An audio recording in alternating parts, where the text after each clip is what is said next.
Welcome to the fourth episode, number 4 of Gundam, Gunpla, and Grunts. And today we have a couple new guests, a couple of the irregulars.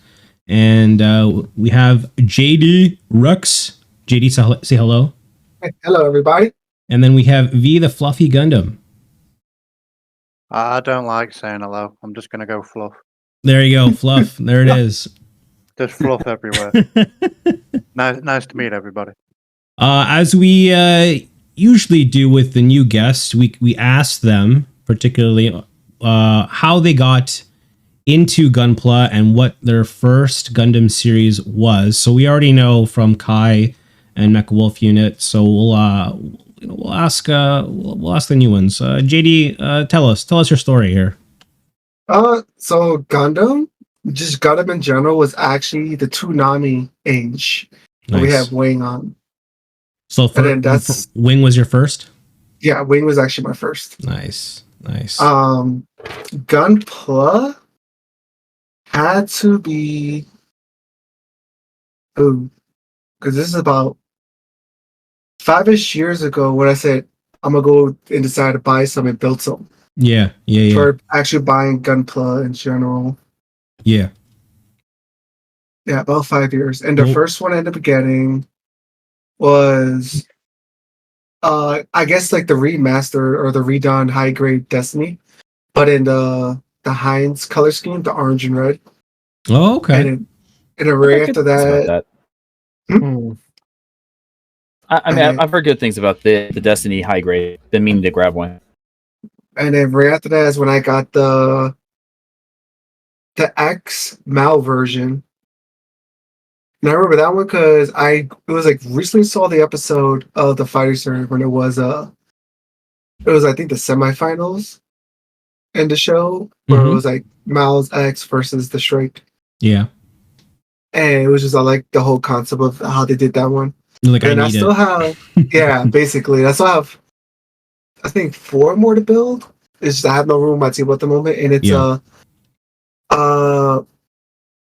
it's a Barbatos Lupus Rex. I have a double X because actually favorite show wise is actually After War X.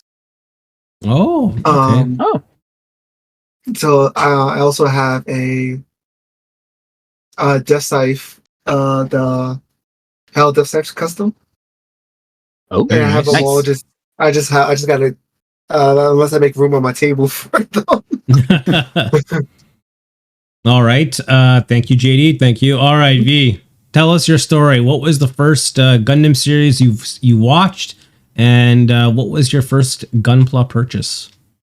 I'm gonna have to wind back the clock and go old man mode on this. My first was actually Gundam Wing, but it wasn't Toonami age. It was like still in the Cartoon Network age in the UK. Oh, okay. So it was Gundam Wing, and then the Endless Waltz movie came out, and I was just engrossed in heavy weapon firepower, the general indomitable spirit of go fuck yourself and my cannon's bigger than yours. Like that's all. Whenever someone asks me what is your favorite Gundam scene, I'm always going to sit there and go, well, you take a bunker, you take a giant mecha with angel wings and aim a cannon at the bunker, and that generally tells you where my mind is going. Yeah, perfect. But my absolute favorite is, of course, the heavy arms just being a walking arsenal is, of course, my favorite scene. Yeah. It's like, let's just send a ton of grunt serpents at it. It'll eventually get out the way. And Heavy Arms is like, nah, fam, I got more bullets than you got armor. Let's go. True story. That's a true story. Yep.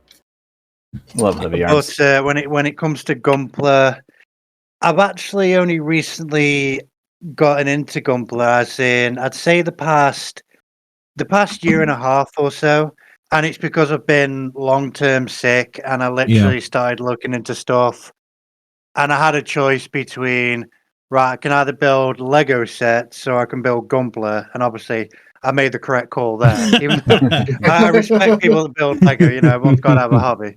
Yeah. Lego my peasants. I guess I'll say that. But then we'll have everyone coming out of the seams going, "How dare you! My Bionicles are mighty!" And I'm just like, "Bro, you're still wearing tidy whities. Calm down." Oh my god! Oh, that we're banned. Bionicles. Jeez, We're banned. I feel old now. We're banned. We're all done. Yeah. Oh, I disappeared. Hello. But Okay. when it comes to the Gunpla, just to round it up, I respect everyone that builds Gunpla. Because I've got such rubbish eyes and big sausage old man hands, I literally only build MGs or bigger. You're right. But it's also because I like the size. I like the 1/100 class. You could probably ask what kind of Gundams you got on there, but I can literally sit there, and this isn't to flex on anyone. This is because I love Gunpla so much. It is a I've flex. got one of quite a lot of MGs. So, Wow. What was your first? Do you remember? My very first MG was the Heavy Arms, the original MG Heavy Arms, the just the regular, not the iGel, not the custom. Okay. So my very first was that, but I do like to boast to people that I've got a legit Bandai Heavy Arms custom, Very not nice. a Supernova model. Very And obviously nice. I've got the iGel as well. Those are my flex kits, but I've got a lot of stuff. Hell, I've even got a Flugel Tallgeese just because I respect the Tallgeese. So There you go. Wow. Everyone loves the geese. I the literally goose. collect these. I collect these because I love them, and I literally like to show my love for them. Perfect. I appreciate you guys telling us. Yeah. I just want to throw this out there that my most variation model I've got every type of Wing Zero. I'm not even kidding. All the types. Hand on my heart. Every type of Wing Zero, I've got it. Every type. Every type. All of Wing the types. Zero. Wow. Okay. I've got everything from custom to Epion and whatever's in between that's Wing Zero. But anyway, let's carry on. I was just smiling at my collection. Awesome. Yeah, we tend to do that, don't we? Right, when we see our collection. That's what you want. You want to feel good. That's what it's about. Feeling good. Oh, yeah. Incredible. Okay, guys. Y'all watch the last 3 episodes of Witch from Mercury? Or aka rewatch them. Oh yeah. I was saying, you know my answer. I was about to say, if you're watching them, then all that. Yeah, we've seen it months ago, but we have rewatched them, and I'm sure by rewatching them, we have picked up on the finer details. And as on the previous episodes, we go through them with a fine-tooth comb. So, starting off with episode 10, we see, Sirius Zanelli talking to the cathedral group. And he's like, yo, I want to charge the people using the gun technology. And the cathedral's like, nah, we're good. No. We're like, no, we're good. They're like, pretty much, yeah. Well, I want to use the gun. Especially no. Especially no. And then it's like, why? Like, because like basically Delling said so, essentially, So it seems like Delling has. Why? I said so. Delling pretty much feels like that they're taking Gundams and they're slapping Blockbuster Rental on the side, literally. Yeah, it seems feels like. Yeah. It seems like Delling pretty much like owns everything. Like he is, again, going back to what we talked about before. He's like the king. Everything that goes by him, he owns. You know what I mean? So after that scene, we see a bit of I don't know, like conspiracy, conspiring. Yes, and we go, and Vim goes back to his. I thought this kind of was over. And was dealt with in the beginning, but I guess Vim still wants to kill Delling, and he's like, "Hey, serious, we're gonna kill Delling," and I'm like, "What? I thought this was over." And I was like, "Were you guys surprised? Like, I didn't realize that this was still happening." I think at first I saw it. I wasn't exactly surprised. I was just like, "Oh, okay." Here we go again. I think my reaction was, "Oh, okay." I literally want to sit here and be the old fella that goes, I wasn't surprised, but let's be honest. When it comes to Gundam, if someone's not holding a grudge against someone else, something's gone wrong. True. Let's True. be frank That's about true. that. Yep. Here's True. the thing: there's so much else going on that I was like, "Oh yeah, that's happening." Like that's a plot. Yeah. Yeah, like we were just dealing with the bombshell of the Ariel pulling off the new Gundam's bit shield Yep. technique. Yeah. We were dealing with a lot. And, Yeah. speaking of a lot, Shadiq in the next scene is at the greenhouse talking to Soletta, and we find out kind of from this scene that it's been like 2 months since like the last duel, and apparently that there's like they haven't used Ariel or anything like that, and it's being transferred somewhere, or it's they're trying to like pick it up or something like that. So it seems like they're going to go on like a little adventure. However, there's an interruption because she gets a phone call from fan favorite Choo Choo, and it's like, yo, Soletta, where are you? We need to do the test out the prosthetic legs. So it basically goes to the next scene of her, basically the Earthian house, the Gun Inc. Getting the prosthetic ready for testing. And as we know, that the corporation is now not about building Gundams with the Gundam format technology, but using it for medical purposes. And she does her little obstacle course, and it seemed like it was a success. And then they're like, hey, Soletta, yeah, like, did you find that location for like the next PR video? And then we get that classic meme where it's Soletta Borgetta. Yo, I laughed so hard when I saw it again. I was like, I forgot she does that. Oh my God. Yeah. I was like, ridiculous. All I was going in my head as I was reading it was the dedication Bandai had for the translations for every language. Like they made sure that the joke would come across. Right. Yeah, absolutely. And I'm just like, God damn, Soletta, you're such like an airhead. Why are you the MC? God damn it. Why are you Anyways. Because she's the lovable Tanuki. Oh my hater. I Soon, think there's soon- a nice little call out in the episode. Not the whole episode. I'm honestly about the prosthetic legs. I think there's a lovely call out there to like how far Japanese technology is advanced. Yep. Current world prosthetics.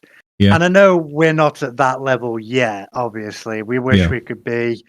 But to me, when I see the whole scene play out, I'm just like, it really warms my heart to think one day we'll actually be at that level. You know, be able to give people those kind of things. Yeah. But you know, that's just me being the sensitive git. But The feels, man. did anyone else feel like with the introduction of that whole little obstacle course thing with the prosthetic legs, that maybe that will be coming back in the future? Like maybe something could happen, they'll use that technology? Probably. Maybe. I think so. Maybe I like mean- what if they're like what if it not flashbacks, what if like the new season starts with like basically it's a time skip and Soletta has like robot legs? Like And she's Sarah, running as I said, through what an happen like something happens and then there's an injury and it's like, oh well, Maybe they so, actually but do have the tech to do that. Yeah, but based on the poster, it doesn't seem like there's going to be a huge time skip. Yeah. Most likely something like,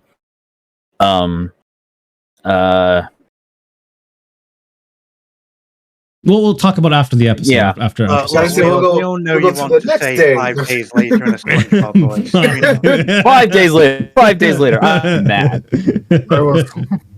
A week at most. Come on. I will say a month, conspiracy please. theory that I have is this is a false flagging to make people Ooh. less worried about the Gundams, Oh, like the technology. yeah, I like that.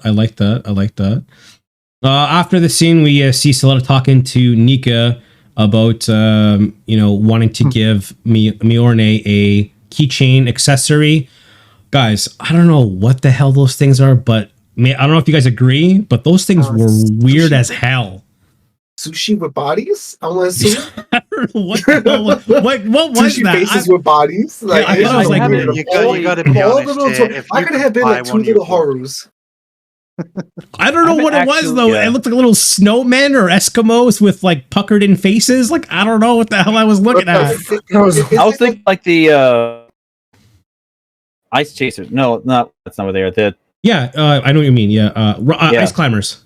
ice climbers. Yeah, the ice climbers. When I first kind of saw them, when I saw them again, I still had no idea what I was looking at. It was like I just felt like they it look would have been more cute-ish. fitting Yeah, if it was two horrors. I yeah. thought it What would've the been more hell? fitting. Two little cute haros, man. Yeah, it would have been a little. Actually, that would have made more sense. Yeah, Given we what got they are. these sushi abominations. Oh, what do I? If What do it we was know? just It's, like some little SD of another Gundam from another verse. That would have made me laugh. Oh, that That would have would've been been funny. sweet. Just suddenly holds Two out little the keychain Arbitoses. and it's a Gundam Thunderbolt. Barbatos and Freedom, right? Strike Freedom. Exactly, no. Barbatos on a keychain, little chibi one. Yeah. that would have made Lanny happy.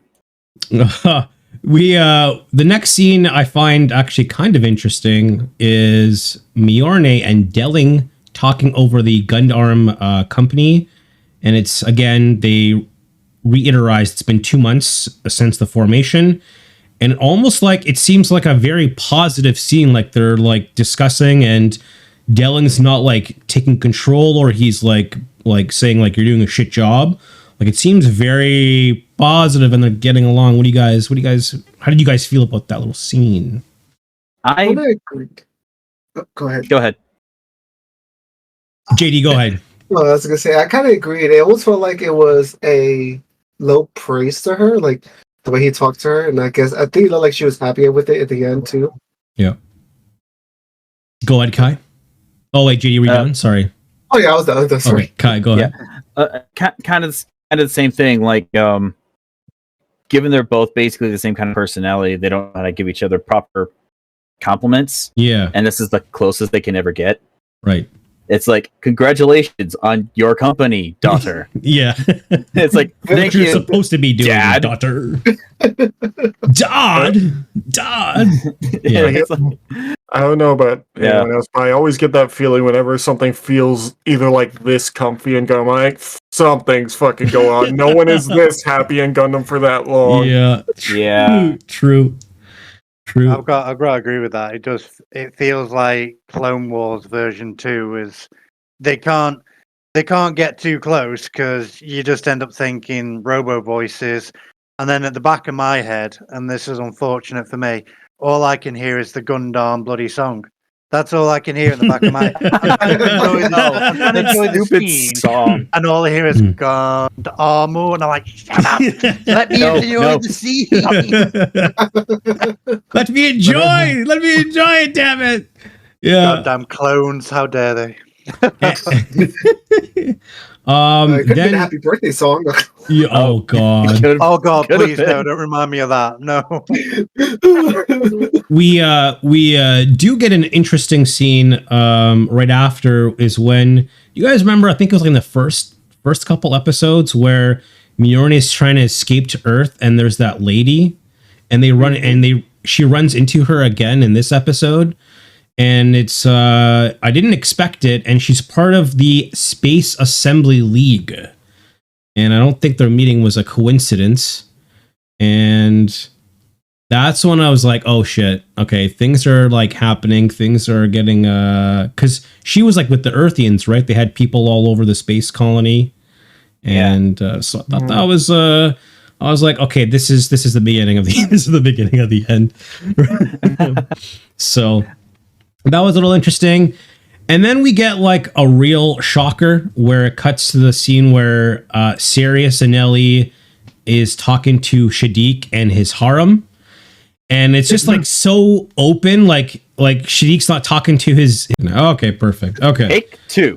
Take two. Sorry, apologies, everyone. OBS decided to crash because OBS has a mind of its own. What we were saying was, let you know, they probably didn't hear you. Your thing started right into an ad.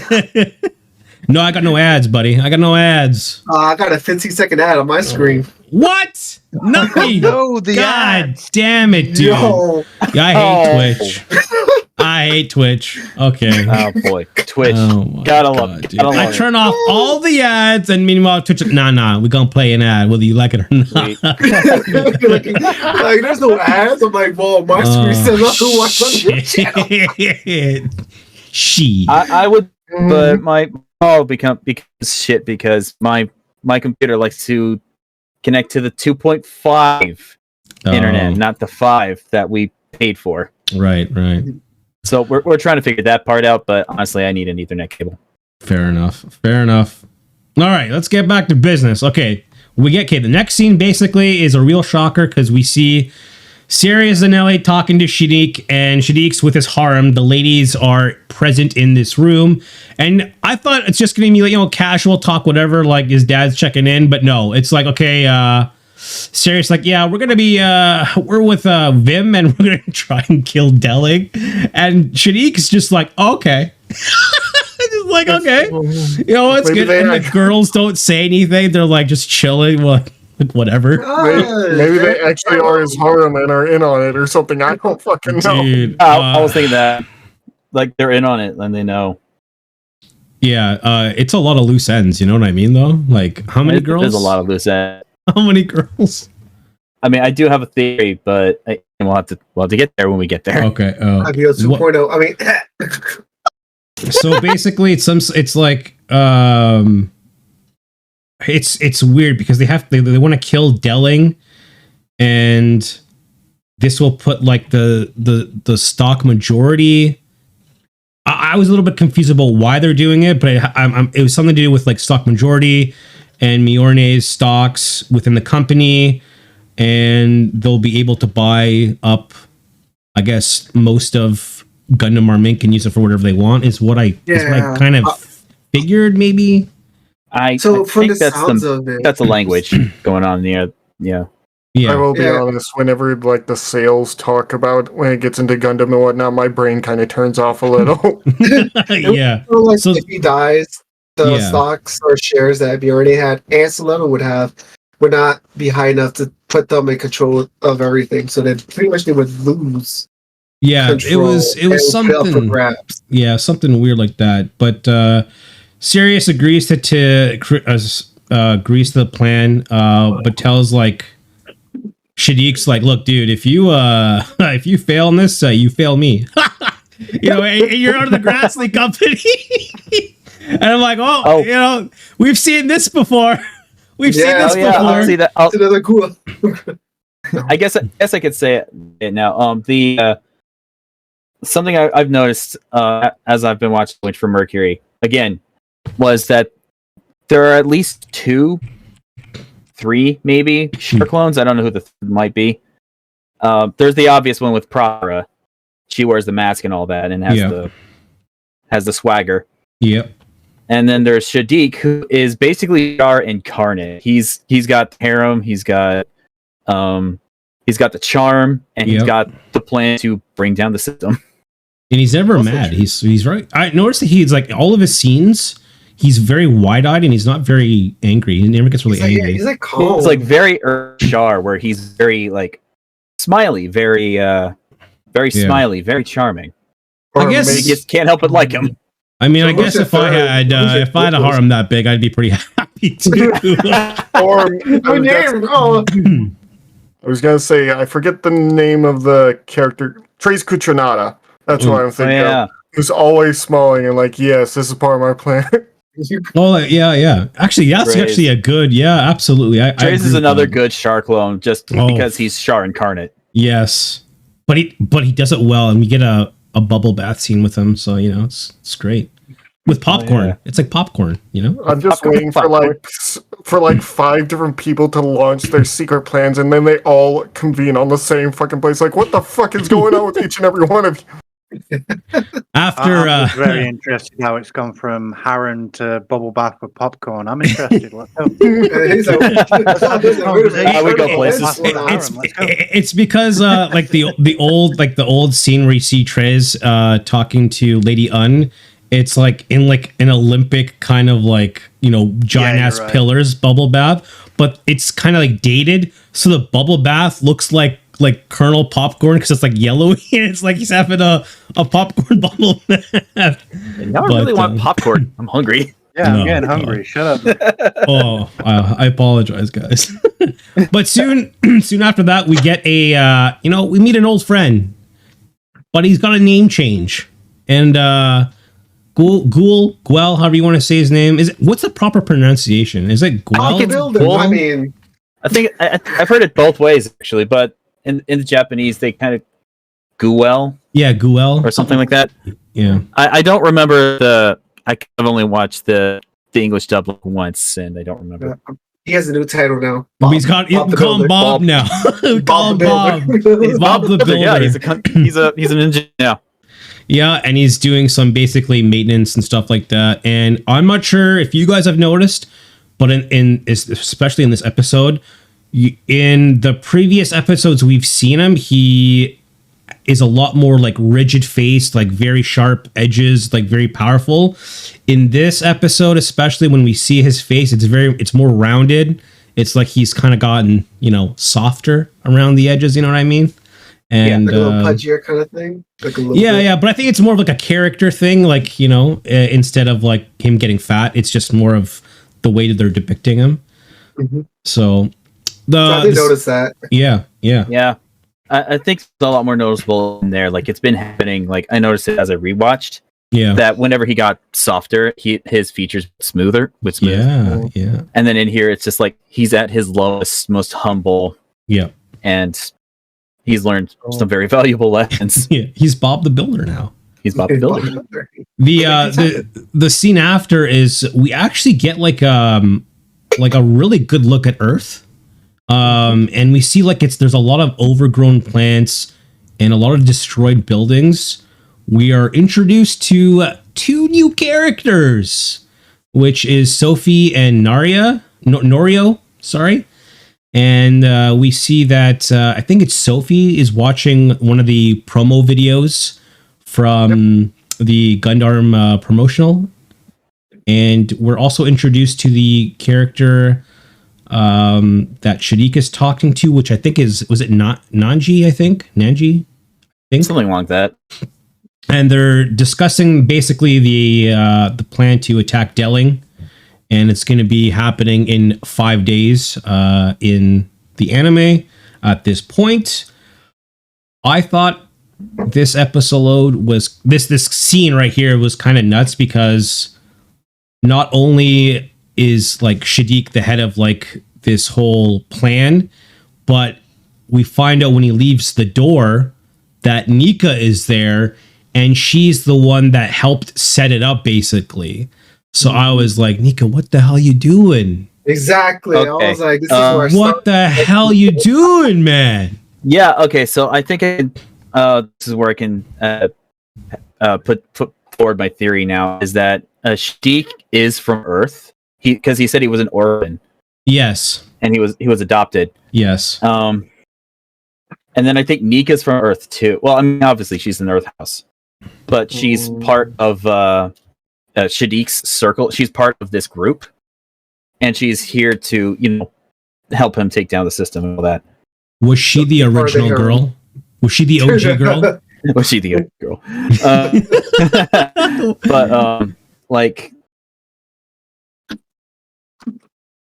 I won't say she's a bitch, but something that popped up was with the spinoff coming out. This new spinoff manga coming out. I looked at the main witch character, and she looks scarily like Nika. It's like, oh my god, wait a minute. Like, I think I said out loud, oh my god, wait a minute. Yeah. And I just looked up a picture, and I was like, holy shit. They look close. It's not in color yet, though, right? Yeah, close-ish. Yeah. There's a color. I mean, I don't see any blue highlights in the hair, but her hairstyle is similar, and in anime they do that on purpose. Right.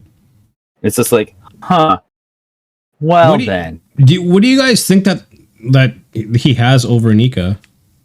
Do we have any answers since any more enlightening things that have happened? I don't really still know what he has over her that's able to compel her to do these things for him. I honestly don't know. I think she's just more of a spy. She doesn't like doing it. Yeah. I But was is it never really because on they their want? side. Is it because they want to overthrow the Spacians or like the Earth? What the hell is going on?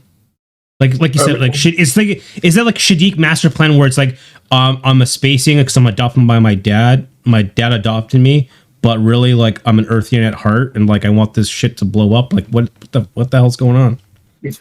This does remind me of Code Geass a little.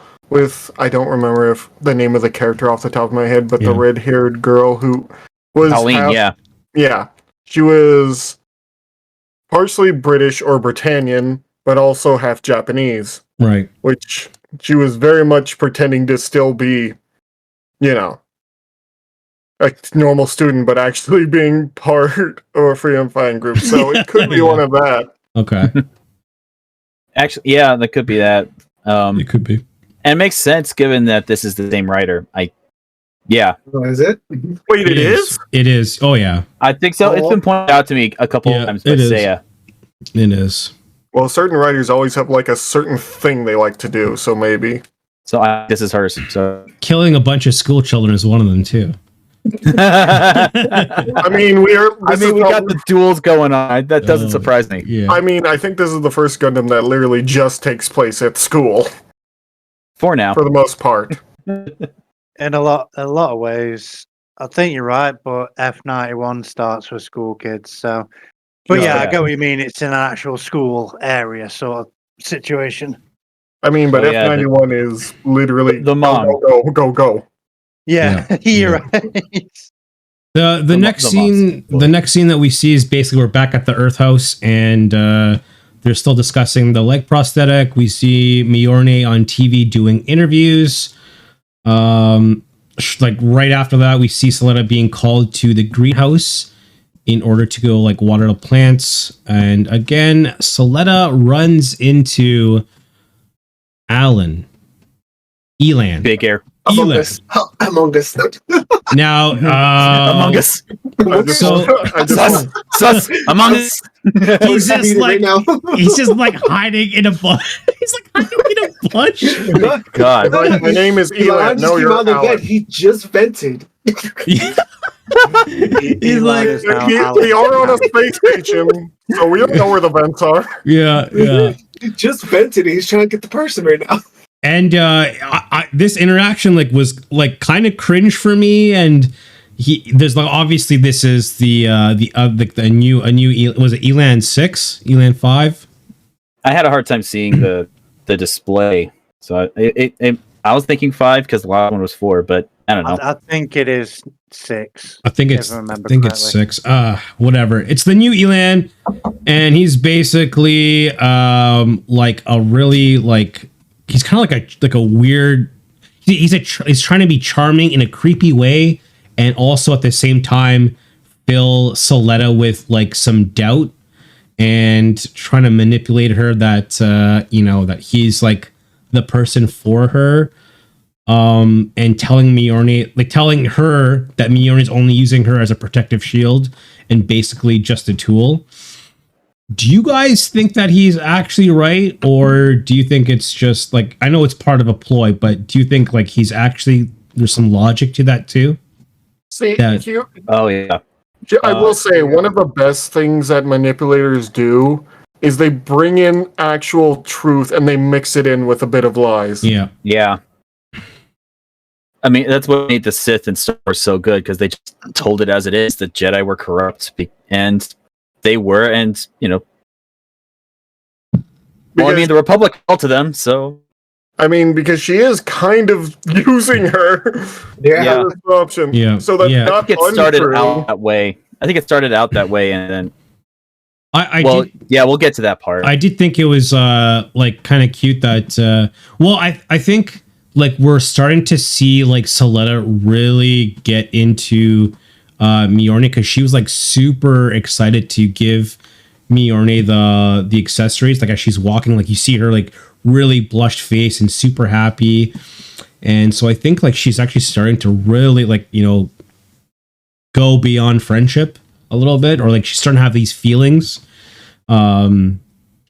And I think she's having the feelings, but Yeah. I'm happy to she feel doesn't know what to do with them. right. That's a good point. Absolutely. Yeah, We all. Yeah, go ahead. Sorry, Kai. Kai, go ahead. I mean, it does tie in with the Miorne scene in the next episode, but for like at the moment now, I think Slota has she's interacted with Miorne a lot more by now, and she knows her a little bit more. And Right. Yeah. I think she might be confused as to, well, yeah, like what V said, she has the feelings, she doesn't know what she's doing with them, but Yeah. because to her she's still kind of like best friend at the moment, Yeah. despite the Doki Doki, the obvious Doki Doki going Yeah. on. Yeah.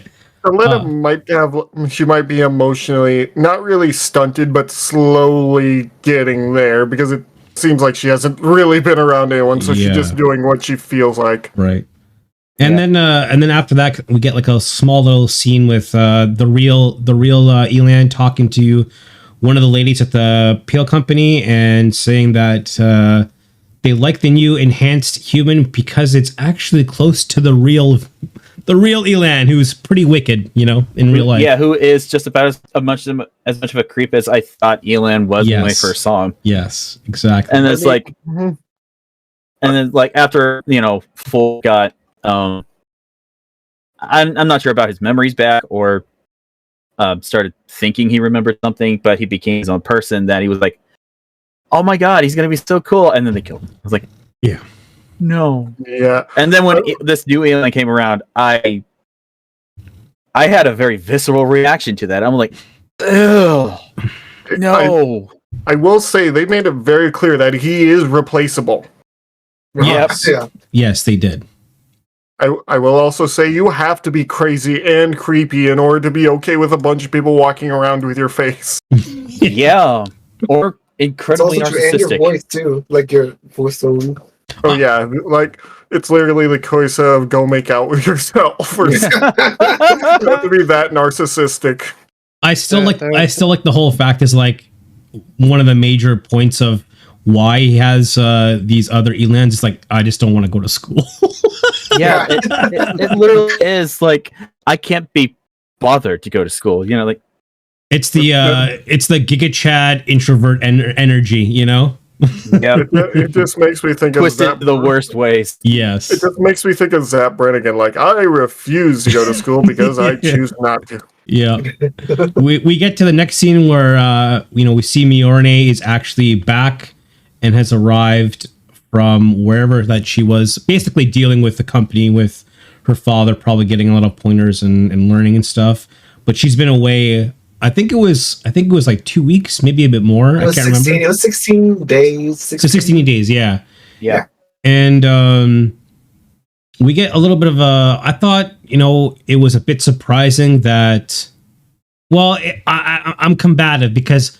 I feel like I would be a little bit surprised that, Miorne is not like saying, oh, Soletta, it's been so long, like how you been? It's just more like back at business as normal, like when they see each other and so Miorne is just kind of going by the motions and Soletta looks absolutely sad. Yo, I felt so bad for the Tanuki that scene. Yeah, yeah. I felt bad for her. Like, yeah. I think at that point I was actually pretty mad at Miorne. Oh, I'm always mad at her, but that's not why. I was like, why do you do this? She has been taking care of this place, and then you just came back with all these helpers. Yeah, like it's like, and I feel like this is going to make her think of Elan's words more carefully. What he said. For him to say that, then walk into this, probably gonna be like, he's actually more right. She's thinking about it definitely, but it's not like the other girl is disproving it. You're right, exactly. And I think also too is that I feel like we're seeing like the father side of Miorne, right? Like this is a weakness, but also a great strength as well. Like because she's able to get things done and not let stuff like emotions hinder her, but it's at the cost of other people's emotions, as we see Soletta, the Tanuki, Or Tanuki. Yeah. Well, the saying always goes, if you're not willing to actually put yourself out there, you're not going to actually make any real friends. Exactly. Yeah. Exactly. Then right after that, Soletta is crushed and she drops the accessories on the floor. And then there's a scene where Delling is meeting with Prospera, and she's like, you can call me Eleonora Samaya if you please. And I thought that was like, whoa, what? I thought that was like really weird, right? Like I'm not the only crazy one here, you know? And they talk about, was it Project Silent Zero or something? Quiet Zero. What the hell do you guys think about that? What the hell is This that? has like new like type project all over it. Basically, some that or Yeah.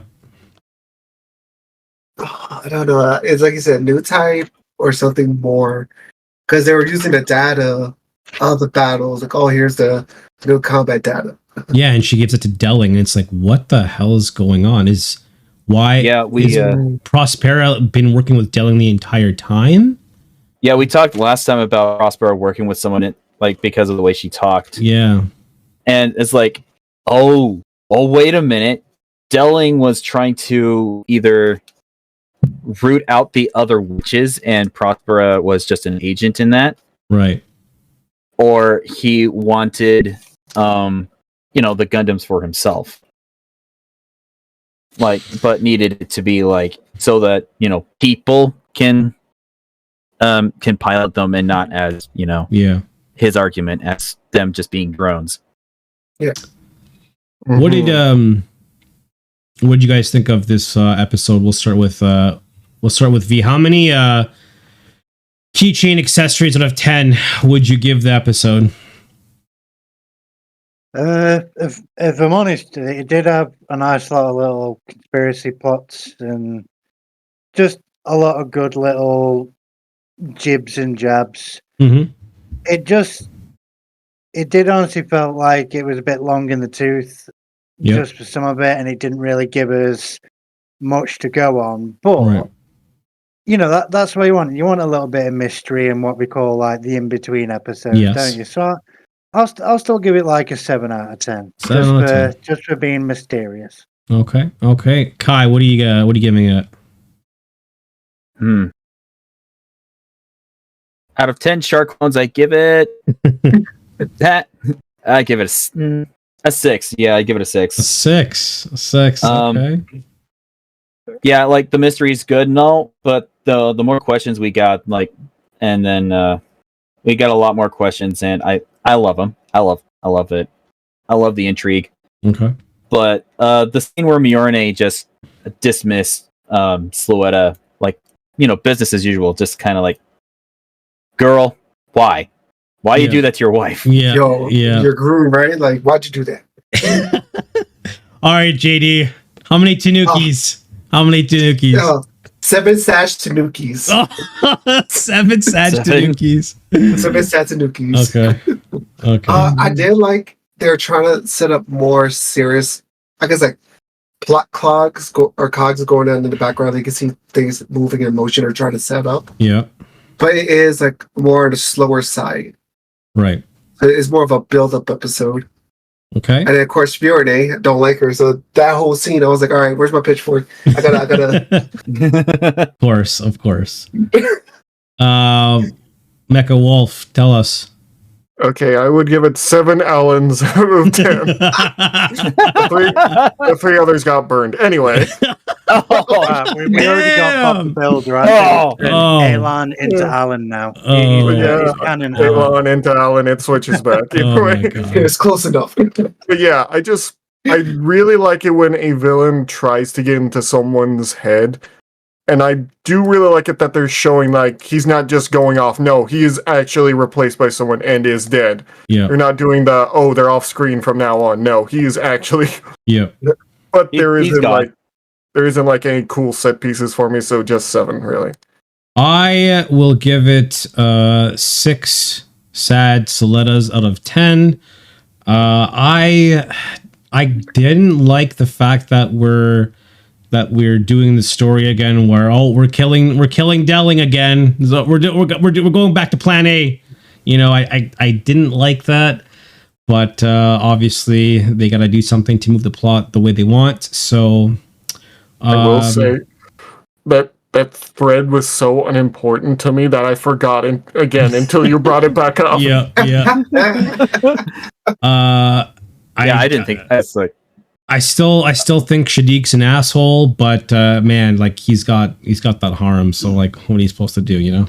So Yeah, This he's got some nice looking ladies. is when I started not liking Nika this episode. This episode, yeah. It was like I was like, oh, Nika. And this She's episode, I was obviously like, oh. she's obviously conflicted about it, but I think I don't know. There's part of me where things like this. The reason why she's doing it, like this is for the good of the Earthians. I think is why she's maybe doing it. I think that like I'm doing like it's the saying. Sometimes you got to do bad in order to be good, or something. Or sometimes something like that, right? Sometimes you got to do bad things in order to do good. So I think maybe that's kind of where she's coming from, but I'm not sure. Anyways, we start off with episode 11 now, and again, it's we're back with the Earthian crew.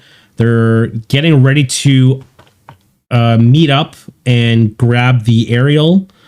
And Soletta, we see like everyone like they're doing their thing, and it's like they're all like all the technical stuff, but Soletta is like upside down mopping or Yeah, just I love Zero G. brushing the roof and stuff, or like the top of the thing. And I kind of feel again that Soletta doesn't really know anything, and this is why I kind of hate that she's the MC. She's klutzy. She doesn't know like really anything. And like, I don't know. It's just, there's no way that she can just pilot a Gundam that well. And I still think that Ariel does most of the work anyways, but. I will say, can I say something that I think I was told about from the manga? Sure. Basically, the main thing is she was left alone with just the aerial and the training sim, so she basically treats them as like big video games, which could explain how she acts. That explains a lot, actually. Yeah, like but I hate it. I don't disagree with you that that you probably No. I hate it though. I will say that I do not like it either. Yeah, I don't like. Yeah. I just look back at all the MCs we had in the past Gundam series, and I'm like, this is the next one. This is what you give us, you know. And I was like, give me another Hito, give me another Hito or something. Yeah. No. I just think they should at least explore more into her headset a bit more, like have her be alone for a bit more, and show us a bit more of her than just she has to be clumsy and silly around everyone. Yeah, and that's her thing. I do hope that the next season has less klutzy and more. Oh shit! There's something actually wrong with this girl. Yes. Again, something we'll get into with the next episode. We kind of like we see that she still like eagerly wants to help and do things. And she's just very Sorry, go ahead, Kai. Yeah, something I did notice from the previous episode was she had lost that stutter. She had gained a lot of natural confidence. Right. And when Miorne crushed her with that back to business as usual attitude of hers, she got that stutter back and is back to being super freaking clumsy and klutzy and all that. Yeah, I noticed that too. She's kind of like drawn inward again, Yeah, it's a very normal feeling of, well, you had the confidence and someone just took a gut punch to your confidence, so retreat. Exactly. Yeah, like I'm out of here. Bye. And like we see that like basically next scene, we see like Soletta's trying to help out, and we still see her like she's like escorting a bunch of like packages or whatever, and like she rips one and they're about to go everywhere. She's still like very, very, very klutzy. And again, I don't get it, right? I don't get it. But I think it has to do with her confidence, because in the previous episode she was doing all of these amazing things, just not klutzy at all. She was jumping, flipping, doing all of that. Like the only klutzy thing was the was the legs, Yes. and that's just the fact that they're robot legs. Yes. I will say that they are playing into the cuts a little too much throughout the episodes. Like, if they had lightened it a bit more in the earlier episodes, then we wouldn't feel as much like annoyed by like, oh, this thing again. Yeah, it's like she has almost this is why I struggle with her being like a Gundam pilot and like an MC, is that she really had like her, I guess, would it be correct to say her self-esteem is like kind of low, like she's just not confident, right? And I feel like that's not what you want in someone who is a pilot. I don't know, that's just kind of me talking out of my ass, but I mean, they're points. the next scene we see so we talked about I kind of skipped ahead a little bit from the previous, but this is kind of where Prospera and Delling are talking, and we actually find out that Soletta can reach permit score 6, which is interesting. Was it the highest before being 4? I believe so. I believe so. Yes. So now we find out it is 6. 4 because you would literally like Your brain Yeah, would that's melt. when you start like breaking down. No, your brain will melt at 4. Your heart can't take it. Your Yeah. brain starts to shut down synapses, and you basically turn yourself into internal mush. So Yeah. it's like, what kind of body is she rocking under there? I'm not talking in the lewd way, of course. I'm literally talking in the structure. Yeah. You know, what has she got hidden under there? You know, what kind of secret wiring projects going on in her head that would allow someone to perform that action? Yeah. What if Actually, that's actually a good point. No, I was just saying that's a good point. What if Soletta is like, we've seen like imagery of like kind of like a person from behind, and their like innards are kind of like metal and all wiring. What if it's kind of similar with Soletta, but she doesn't know? yeah. Yes, We never talked about the opening. Our group hasn't, but something I have noticed, a couple of things on the opening.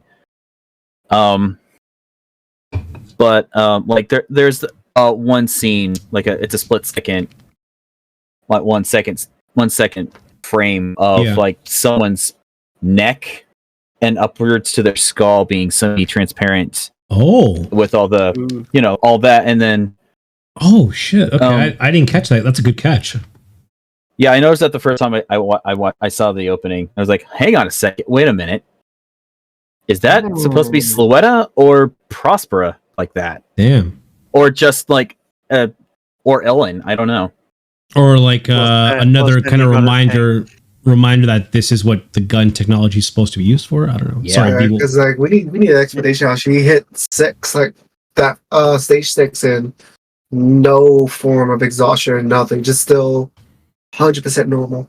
Yeah, because that's what I'm pointing at with possible bionic upgrades and things like that. Because when you look at what the people have throughout the series, like throughout the season, like prosthetic arms, prosthetic this, some of them are actually still hidden features. So she could literally have, for all we know, she could have a second brain, in her head that's literally a mainframe computer. These are things that you can't see under the skin. Yeah, so exactly. You never know what's going to pop out of that oven, really. I will give 2 theories. One is, God damn it, I couldn't think of it, but was a reference. Oh yeah, if we're having another Yamato, like where he is the best. Oh no, not another Ultimate Coordinator thing. Yeah, or I want to go with, how in Gundam where it's literally like there is a soul inside this Gundam of like a dead sister or something like that. That could also be a possibility. Right. Like a dead twin sister or something. When it could literally just could be her mirror. Like we're going like full Blue Destiny over here. Oh, God. When I was thinking Phoenix first, but yeah, Blue Destiny. When we so we only have seen Soletta go to permit score 4, right? That was when she was doing the whole new Gundam stuff. She never actually says the permit score that she's doing. She's not like the other. No, she doesn't say it, but I thought like there was an after report with Peel or something the Peel group.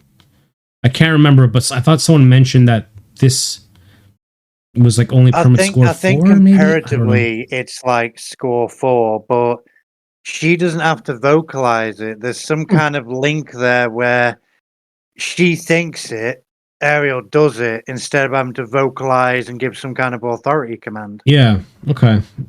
Oh, I will say one thing about all this is that when someone usually has like bits and are that good for this, that I'm usually actually rooting for the other person because it just feels like bits are the ultimate be all end all, especially when you have that many and they are that fast and they can pretty much do anything for you. Right. Yeah. Well, let's be honest about it. Bits are literally just funnels with a middle finger put up at you. That's all they are. Yeah. The funny thing is, the new Gundam is one of my favorite mecha designs, but this feels like it's going over and beyond what even the new Gundam could do. Yeah, I agree. I agree with Yeah, that. it's starting to feel more like Double O's shield bits, like with the Double O The Qantas Gianberry? shield bit. And then she Oh, yeah, suddenly there gets was trans actually- mode.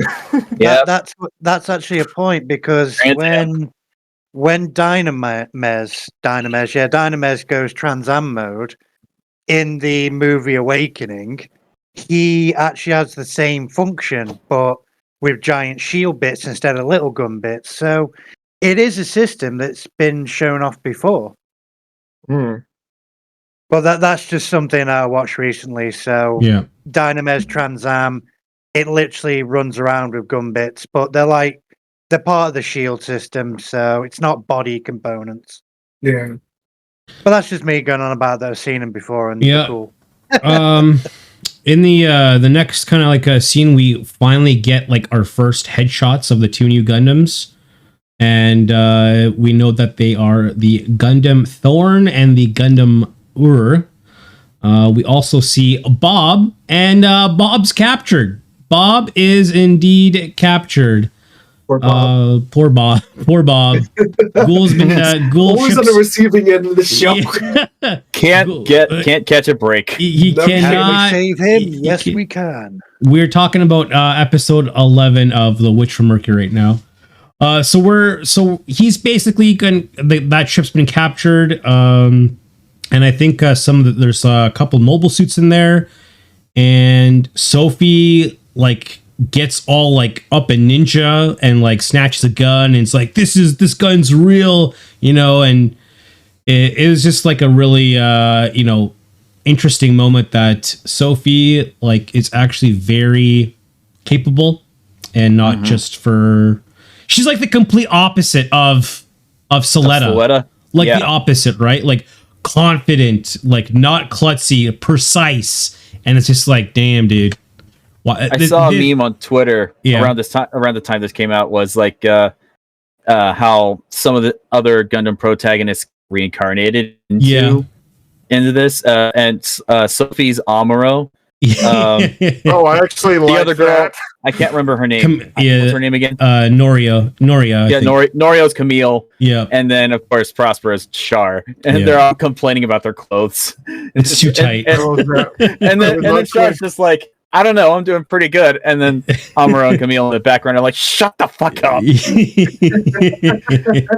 can't be Camille. He hasn't been slapped 20 times yet.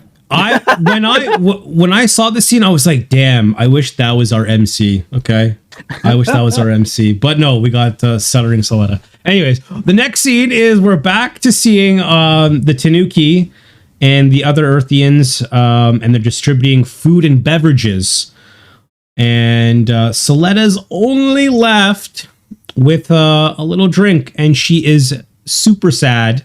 JD told me that he cried in the scene. It was very emotional for him. Oh, it was hurt. No, I ain't crying. But I felt so bad because at this point, you kind of get the point of she's working extra hard so that she gives out the impression that she can be counted on, relied on. But when that happens, she just feels more like, just like Miorine, that now they don't need her. And it just destroys her even more. It's like, no, it's a new key. Yeah, she gets all emo and sits in the washroom by herself and calls her mom. And what else you're gonna do at that point? Yeah, calls her mom. That's a good point. Yeah, I thought it was like that phone call was very interesting, because it's like, why are you calling, sweetie? Like, it's not just like to check up, and she kind of explains what she's going through, and instead of her mom being like, oh, you're just kind of thinking too much, like, don't worry, like, your friends love you, it's more of like, oh, well, the Ariel's gonna be here, so why don't you come and meet me at this hangar? And I'm like, oh shit. And another example of how space parents are just terrible. Yeah, so I really didn't think that was very mothering, you know what I mean? And it was just kind of strange. Like, do you guys like think the same way? Like, it was kind of weird, right?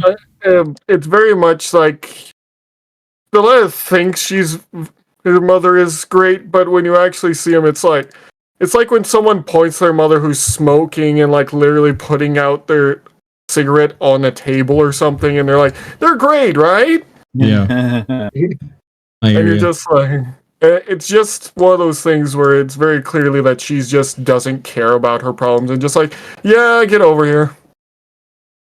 We've get another scene where it's good old Vim Jadurk talking to Delling, and it's more Vim really discussing, Sirius Zanelli trying to press charges for using for having the gun format being still in use. And it almost looks like Vim's trying to play both sides, like saying to Dylan that he maybe like should be more disciplined. Like, why aren't we not disciplining? Like, he's trying to cause unrest and he's questioning your decisions.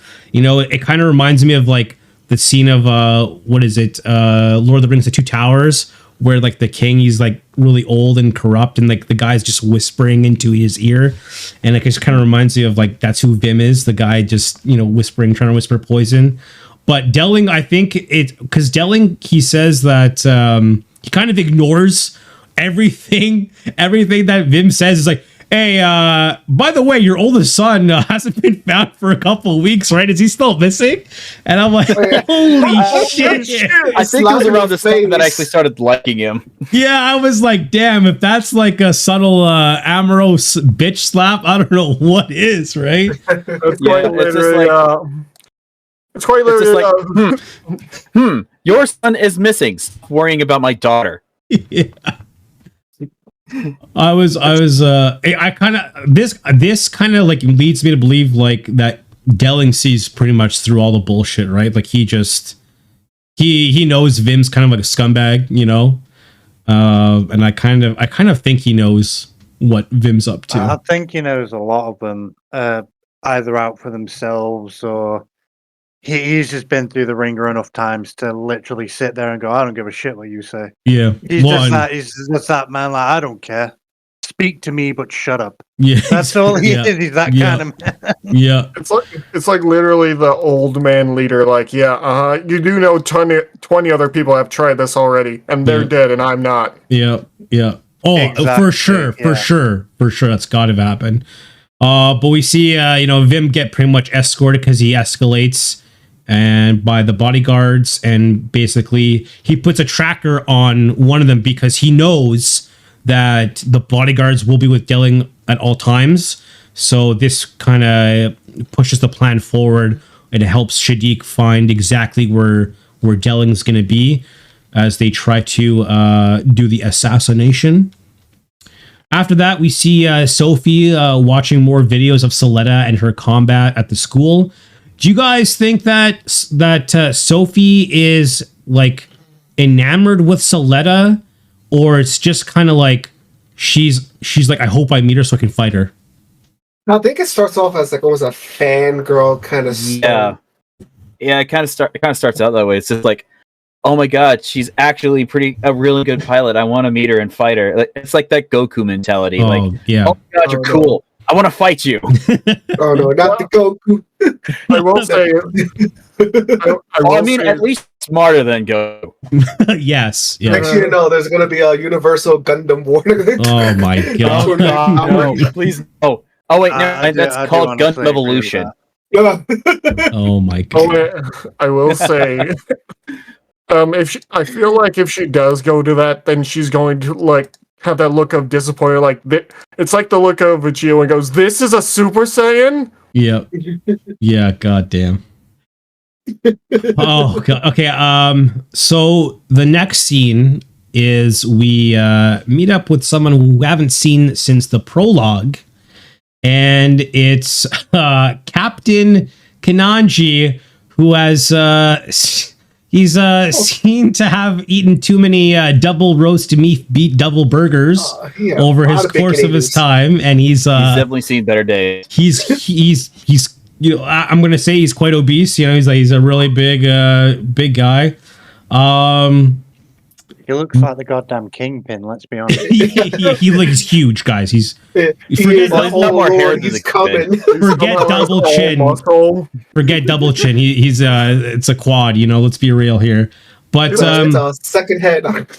Why? So here's my thing. Just like from what we've like understood about, you know, our vast knowledge of being a pilot in terms of what we've seen, that they're, you know, pilots are typically fit because they gotta withstand the G forces and, you know, all that stuff. Why do you think the creators made Captain Kananji this way? Is it to like kind of appease, like, you know, people like that, like kind of, or there's like, because there's been like a, you know, a movement for kind of this kind of, you know, thing. I'm trying to be politically correct here, but like, why do you guys think that this decision was made? It honestly didn't cross my mind. I'm trying to be controversial. I don't know. I think it just came from the fact that after dealing with Vantis and the Gundams, all of a sudden a man of his capabilities wasn't needed, and he just kind of was promoted, quote unquote, to a more comfortable position. You know, like the captain of a ship, and not a mobile suit pilot. So he just kind of let himself go for about 20 years. And then, of course, Gundams come right back, and he's like, well, God damn it, I can't do anything. He looks young for 21. I mean, for 20 years later, right? Like, yeah. I mean, he has aged well. I mean, he kind of. Yeah, I mean, most sumo wrestlers do, right? Yeah. I just but I think that honestly is what it's such that you got the chain of command where you got generals and that, you know, they take more of a back seat, and obviously you mentioned, you know, let's control a starship, captain, and so on. I think when you're in a position where your job is to just delegate work to other people, they're just showing the ideal, like, this is what happens. You know, someone who doesn't have to do anything to impress anybody. He just has to fly his ship around and run it smoothly. Yeah. It's kind of like, this is the image of what you get, because even in the real world, let alone Gundam series, a lot of people get that way in such positions of management, whatever else I could do as an example. You know, a manager of Walmart is not usually going to be, you know, this muscle-bound Chad man. Yeah, it's gonna be some like, I've given up on life and fuck you for it. Unless they are working for Xeon, right? Because I mean, we got some. You know, secretly Xeon Walmart. Yeah, you're right. Yeah. Get all your war crimes here today. I think his stature is. It's just a good reference to, this is what happens when you let someone go that used to be really good at their job, and now I honestly don't think he even cares about his own role. He's like, whatever.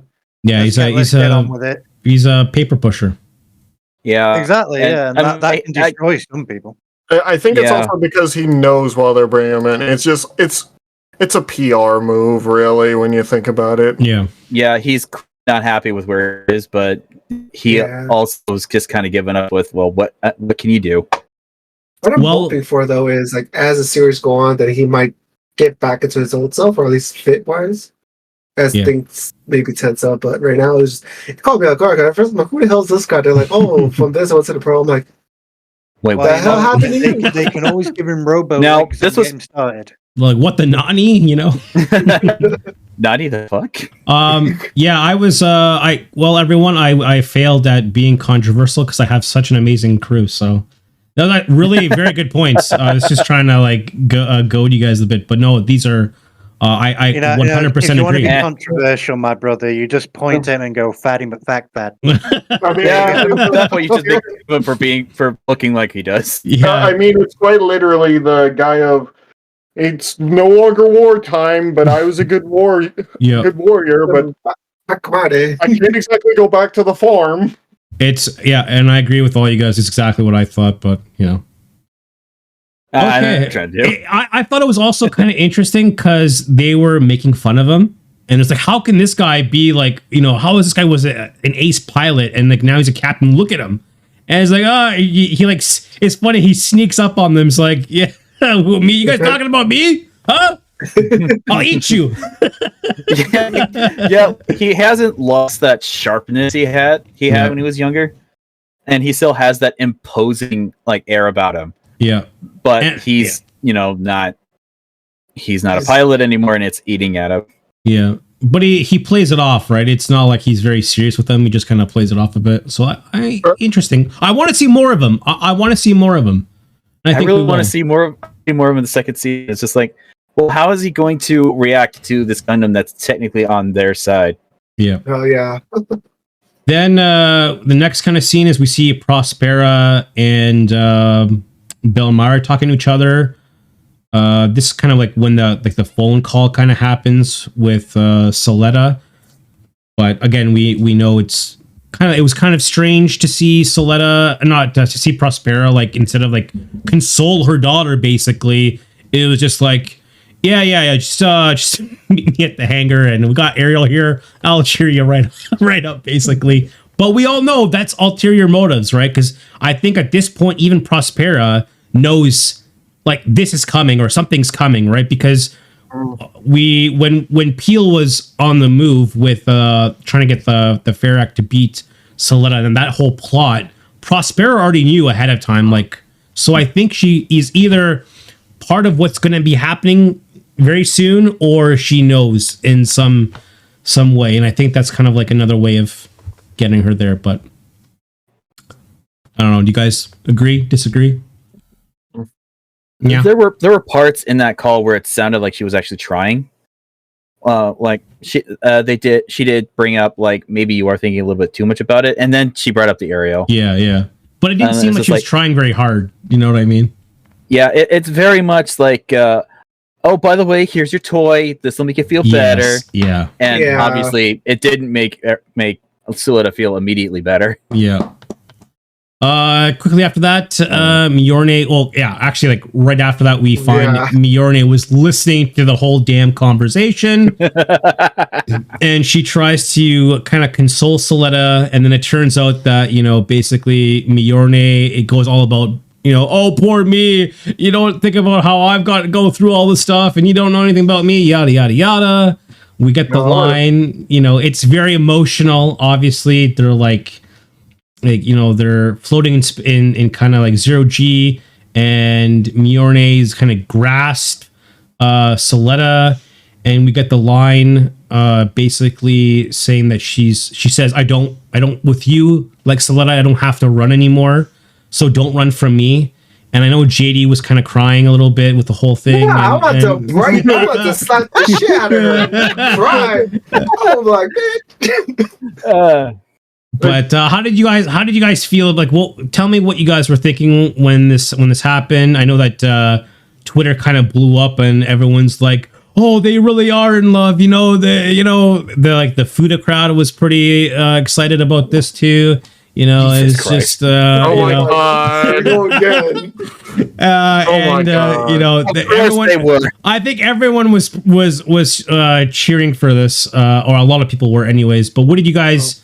What did you guys think of the scene? How did you guys feel? We'll go with JD here. We'll go with JD. Oh, me? I was like, oh, please. It was very opposite. Oh, I did not. It was just like I think she was just using that to try and, I guess, somewhat comfort her. Okay.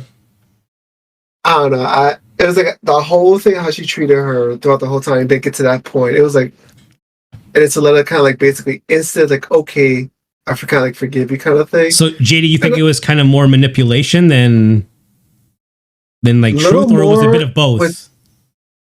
It's like there's some truth in it, but more manipulation. Damn. Go ahead, Mecha Wolf. I did get that feeling because it feels kind of out of left field, like just trying to like keep her under reins. I will be honest, it does give off that kind of feeling. Damn. Sorry. Because like, sorry. No, I want to hear what VS say. I want to hear VS say. You just want the old man worldly view. That's Tell all me. you want. Tell us, a wise one. Tell us, a wise the one. old wise one, rubbing his beard in the corner. Yeah, I mean, I literally sat there and stared at my, I'm going to say TV, because I do put it on the TV like an old fogey. But I was just sat there going, like, this is just watching someone. There's a phrase where you have someone wrapped around your little finger. Oh, yeah. And that's literally all I got from that entire thing. There was no, like, this is some romantic gesture. This is sweet. I was just sat there going, so how much of the little finger are you going to wrap around? You know? Wow. It really felt like wow. Yeah. Damn. It felt like the ball and chain was just being smashed onto the ankle.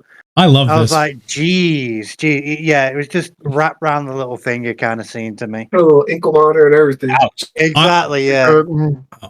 Kai, please tell us what you felt.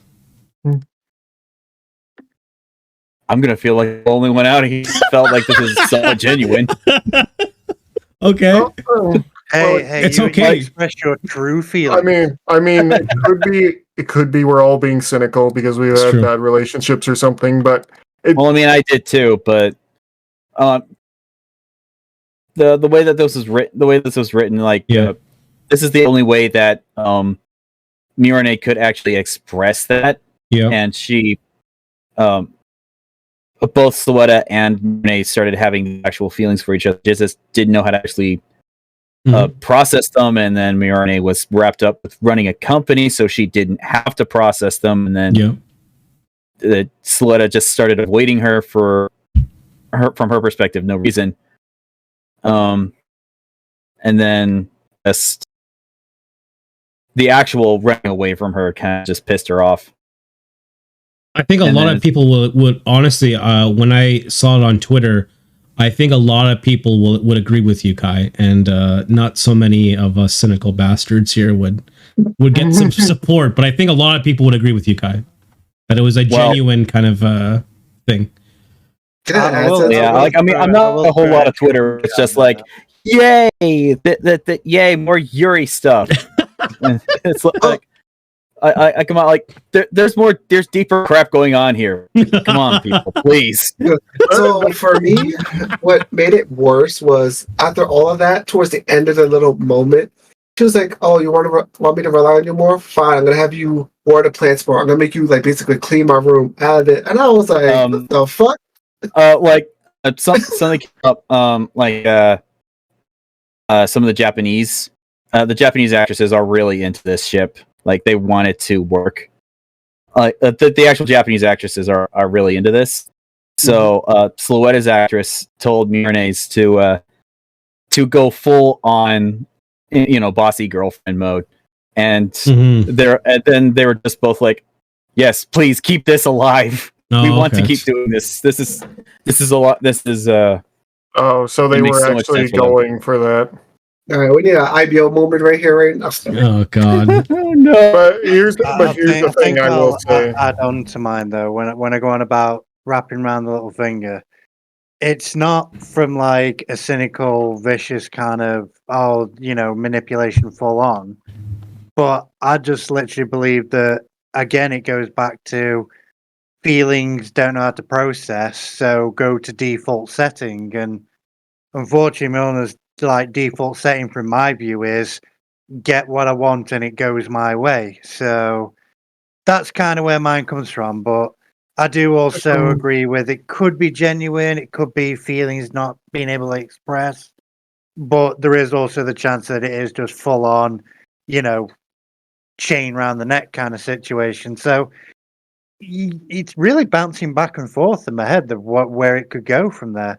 It really could be either way. I mean, we are doing this whole knights and lees, and that does involve a bunch of like messing with people's feelings and whatnot usually. So it could really go either way in my mind.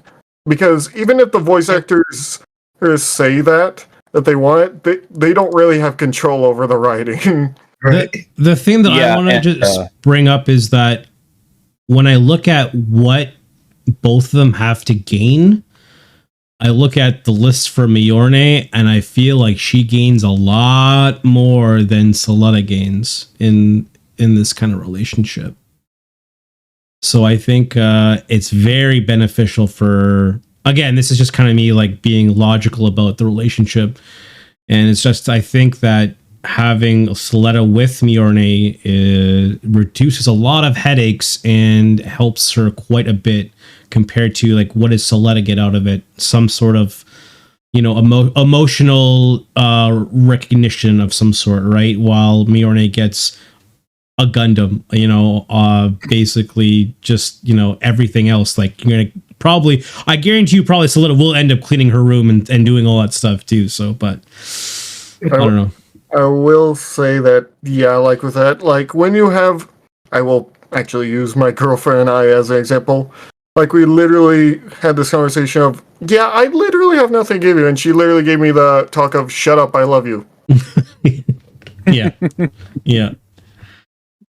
Okay, well, moving on to the next bit here is that there's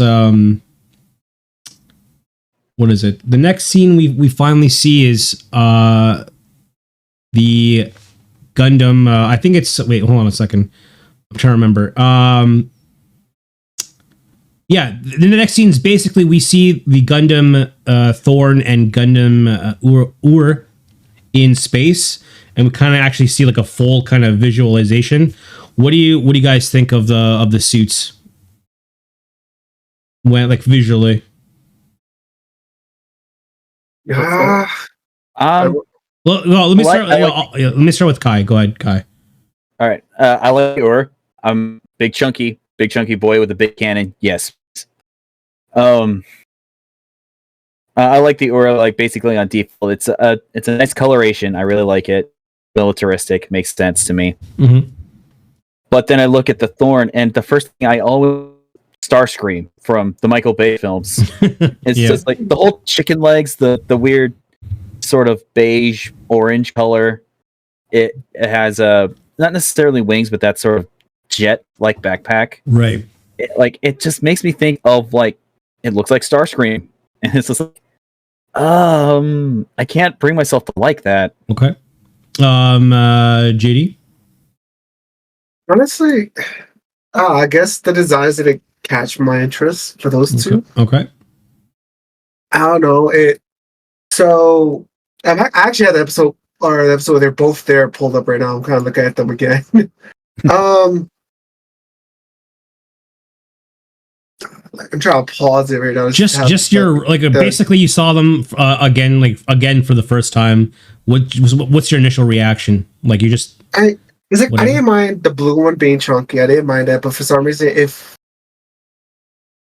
it didn't appeal to me, okay. If that makes sense. Okay, yeah, no, it does. And then for the other one, try to go back to that little scene where I could see it again.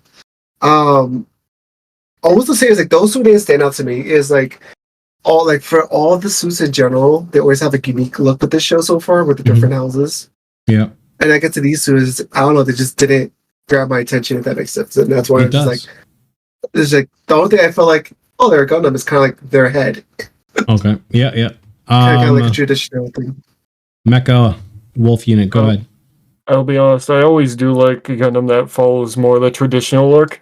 And these two kind of do, they look like they're literally supposed to support each other in combat because of the way of, if you look at it, one has like I guess you would call it the wing on the left and the other has it on the right. It looks like they should fuse together. Yeah. Honestly. And either or they look like they're transforming suits in a certain way, but they also have a good mix that kind of reminds me of 00 and a bit of Ironblood Orphans and the, big chunk and rectangles. I just actually really like that look. Okay. V? I'm just like trying to think of the best way to describe them, because I do agree there's Double O and Barbatos Iron Bloods. Like, there's a lot of elements of other Gundams in there, but when I first saw Big Chonk, I guess we'll go with that as a good label, I literally looked at that and thought, wow, Thunderbolt got a Gatling gun. Good going. So that's the first thing I saw was literally Thunderbolt with a Gatler, which isn't a bad thing. Right. And then the other one, I literally thought, like, okay, so you got one that's literally the main attack and one is more of a support. Because it really did feel like that, pointing out that one is your heavy weapons and one is literally agile support. And we've seen that in the history of Gundam, especially going all the way back to New Gundam and with Zaku's and just general support, Zazabi being helped out by other ones. But the main throwaway for me is that you pointed out that one does look kind of like Starscream, and I tend to agree with that. Skinny Gundams generally lead to agility, big bulky leads to heavy weapons, and those two, they really identify themselves straight out of the box with those kind of just general appearances. So yeah, I believe you got one that's heavy weapons, one's agility support, and that's what I get out of it. You know, they both got a couple of cannons slapped on as well. But as we'll discuss later, that's another thing entirely. Yeah, but we'll talk about that later. Yeah, we'll talk about it later. But yeah, one Thunderbolt kind of inspired. I think there's a lot of callback to that, and the other one is more 00/Strike. So right, that's my view on them. Okay. All right. Cool. Kai, did you say what you thought about them? You did, because you're the Starscream, right? Yeah. Okay. Yeah. Yeah. So I thought, I thought the was pretty cool. I like the Chonky. The fact that I saw that I had a Gatling gun. Big fan of Gatling guns. So DACA, all the DACA. Yeah, all the brrr, all that, and then the Thorn. I don't know. I thought it was weird. It was just like the chicken legs bothered me. It was its limbs are very weirdly slender compared to the rest of the body. Yeah, and it's got like a tiny torso. I was just like, what's going on? Arms are really long. Like if they were trying to go for I feel like if they were trying to go for a creep factor with the limbs, like you can do that with a Gundam, but they didn't go far enough if that's what they were going for. Yeah, they just made the arms like much longer because the hands look normal sized. Yeah, it was weird. I don't know, but we'll see more in the next episode for sure. So the next kind of glimpse is we see Miorne. She's got that keychain accessory from Soletta, and she doesn't seem to really like it. She's like, "What the hell is this?" kind of thing. What the hell is it?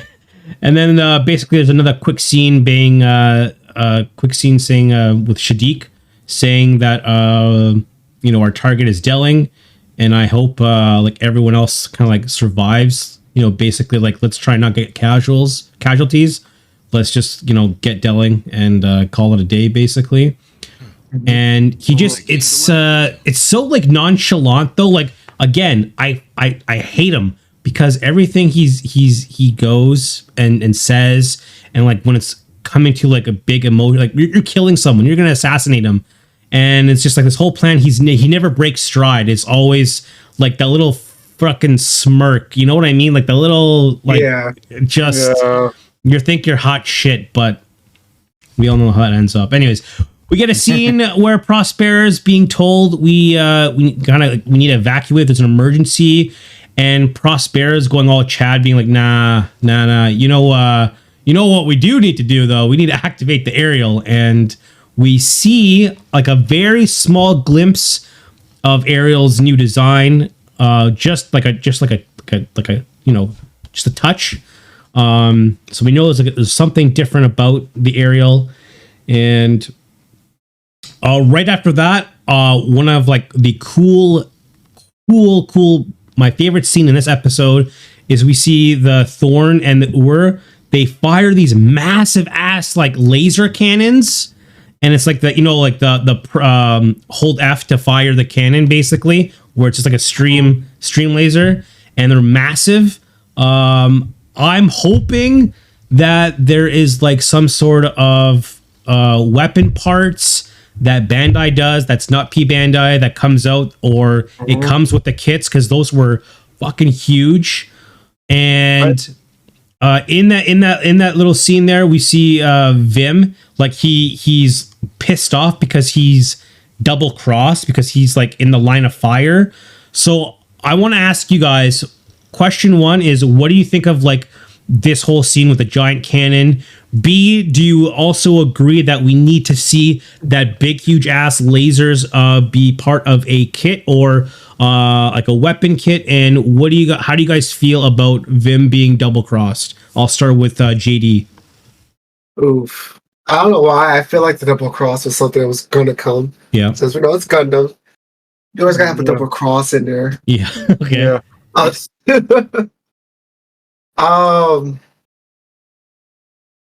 Being big lasers is a part of the kit. I mean, I kind of like the idea. Yeah. To me, almost every Gundam show, you generally gotta have like something that does use like a huge beam type of weapon. Yeah. To kind of like sounds like this is kind of where you're going off. So I'm okay with it. Okay. Go ahead, Kai. As far as the big cannons, I'll start with the cannons.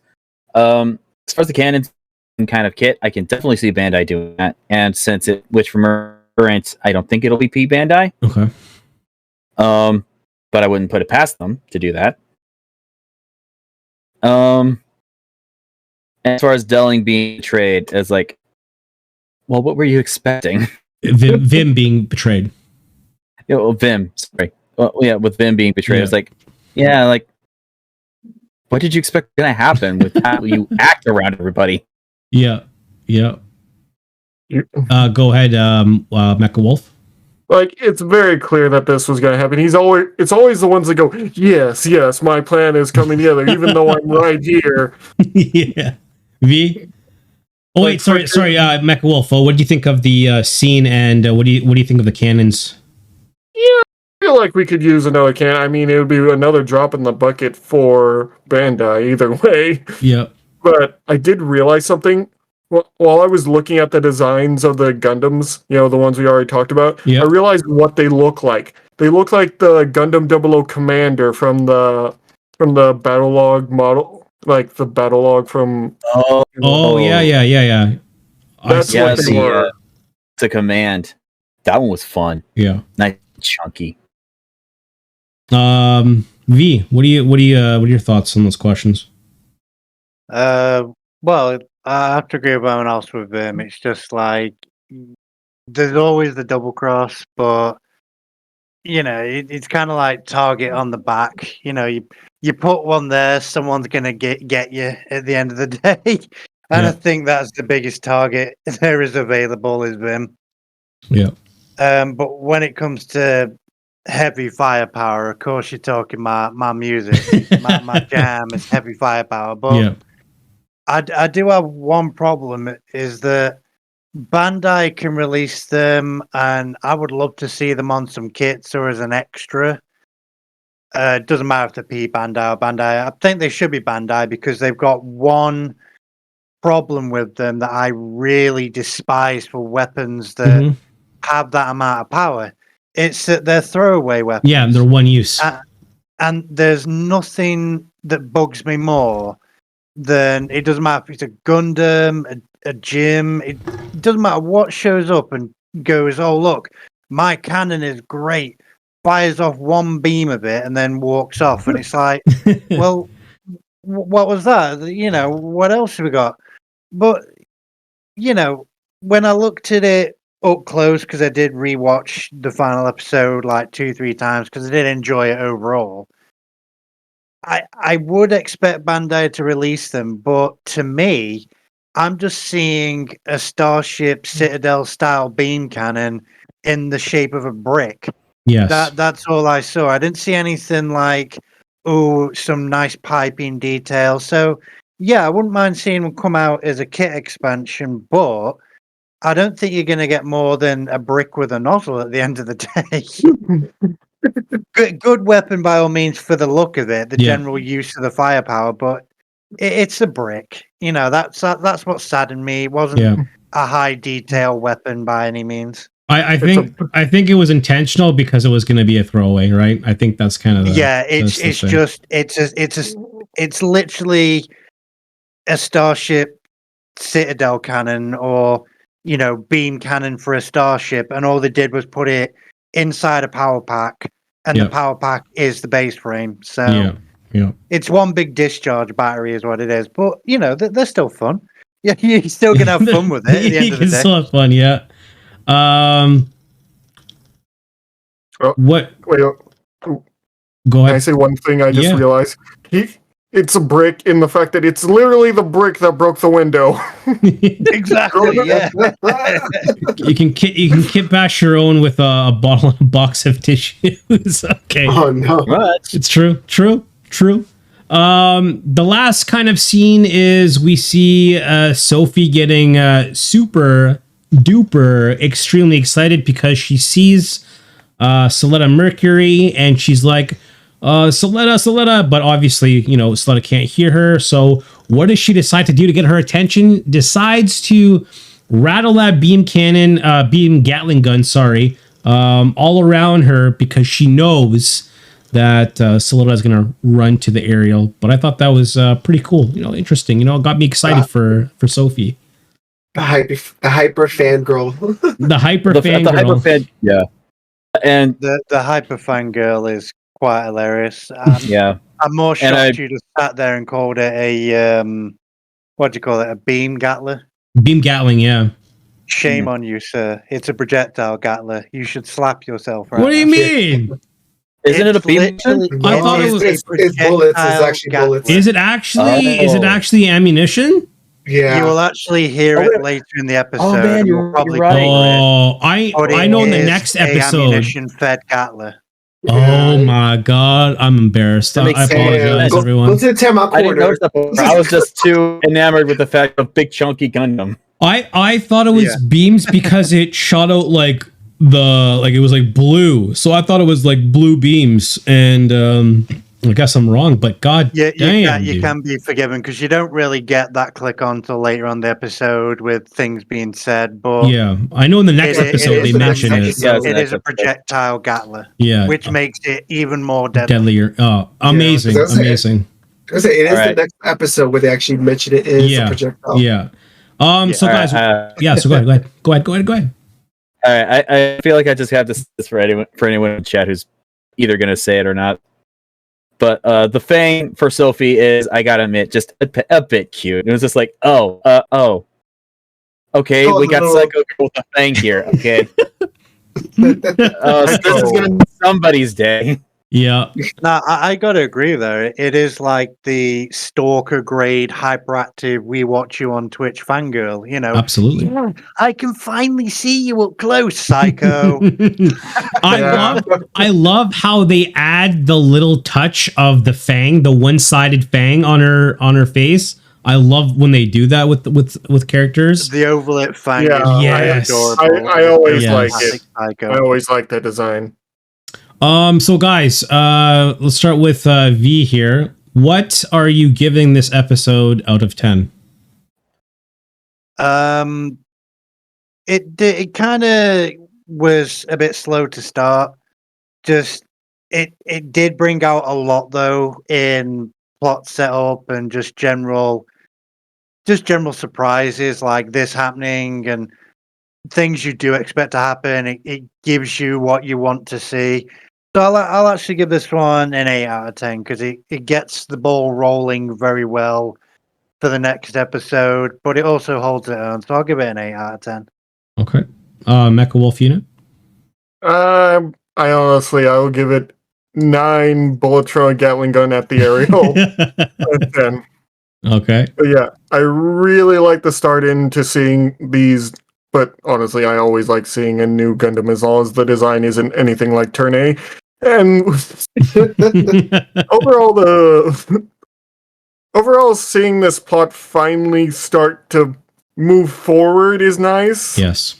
We have been meandering for a little bit, so it's nice to see it finally move forward. Kai? Out of 10, I'd have to get. I don't know. Either for me, it was either a 5 or a 6. Oh shit! Oh, wow. Oh damn, dude! Because this episode, like a lot of it was like very tender and all that, but it did feel kind of a bit stretched. Like I found myself getting kind of bored, I'll admit, until the drama with Murine and Sloda came up. Like finally these two are finally talking about something. And then of course the mobile suit action finally came up, and of course Monkey Brain went, "Yay, mobile suits finally!" But yeah, like this episode felt like a bit meandering with Sloda's overall klutziness. Like I never had a problem with it before, but this time it was just like, okay, cool. Okay. Moving on. Yeah. Jay Dizzle. 5 Satsumiki's. 5? Whoa! I did not like this episode. Oh my the god! ending is what gave it the 5. The starting of the attack is what. Okay, it's a 5. Damn! If there was no attack, it probably would have been a 4. Oh God. my god! My water attacked me. It was surprised too. The whole her trying to open up, it was almost like a roll my eyeballs because it's I just feel like it's more manipulative. I think it was a little too much drama. Like I guess you could say for that episode, it was literally the new suits and the start attack is what made it interesting for me. Okay. I just realized something by the way he said that she did say that she wanted to open up more to her, but she didn't actually open up to her in a way. Explain. Like she said, like she told her that she can rely on her and that she would open up to her, but she never actually said anything that would be, very like near and dear to the heart. Like, oh yes, okay. I mean, like saying about your problems or some of the fears you have, or Okay. I agree with that actually. It makes actually a lot of sense. For this episode, I'm gonna give this episode 5 overhanging fangs out of 10, and that is because I like seeing the new Gundams. I liked the crazy psychopathic fangirl Sophie. I thought she's very well done, and I really enjoyed that, and I enjoyed her suit. The downer points for me, honestly, was that I felt it was so focused on like Soletta and Miorne and like sad Soletta, depressed Soletta. Like I didn't really care too much. Like she just like the moment like she like has an issue, it's like she goes super inside of herself and she gets all depressed, which I guess some people can really relate to that and that's fine. I'm not like harping on anyone. It's just like I don't want to I don't want to see that in this, like, because we already know Soletta how she is, so kind of going deep into that I didn't really care for. I thought I think it was just like there was too much of everything going on as well and not enough Monkey Brain. Like I wanted to know more about, like, give me more scenes about Kananji. Like give me like a flashback of what he's been up to. Like I'm more curious about kind of that stuff, and maybe I want to find out kind of more about like Shadiq's past a little bit more, about why he's doing the things he's doing, stuff like that, maybe to give us more insight. But that's just kind of a personal preference, Yeah, that made me think what we were talking about before stream with Seed, and they're like, almost hyper focus on teen drama. Yes. Yeah, this was like your typical Seed episode. Yeah. Like was like too much teen drama. Yeah. Like too much teen drama. It's overblown, and And I mean, at least we don't have Kira stealing urinate. I mean, theoretically, because of winning the duel. Oh my god. Oh my god. Yeah, we're banning JD. We're putting JD on silence. So moving on to our final episode of the season, and this is guys, this episode's an absolute banger. Okay. We see Sophie. We see Sophie questioning where the aerial is, and obviously, Sletta can't hear. So she kind of scares her to basically get the damn aerial and kind of goads her to fight.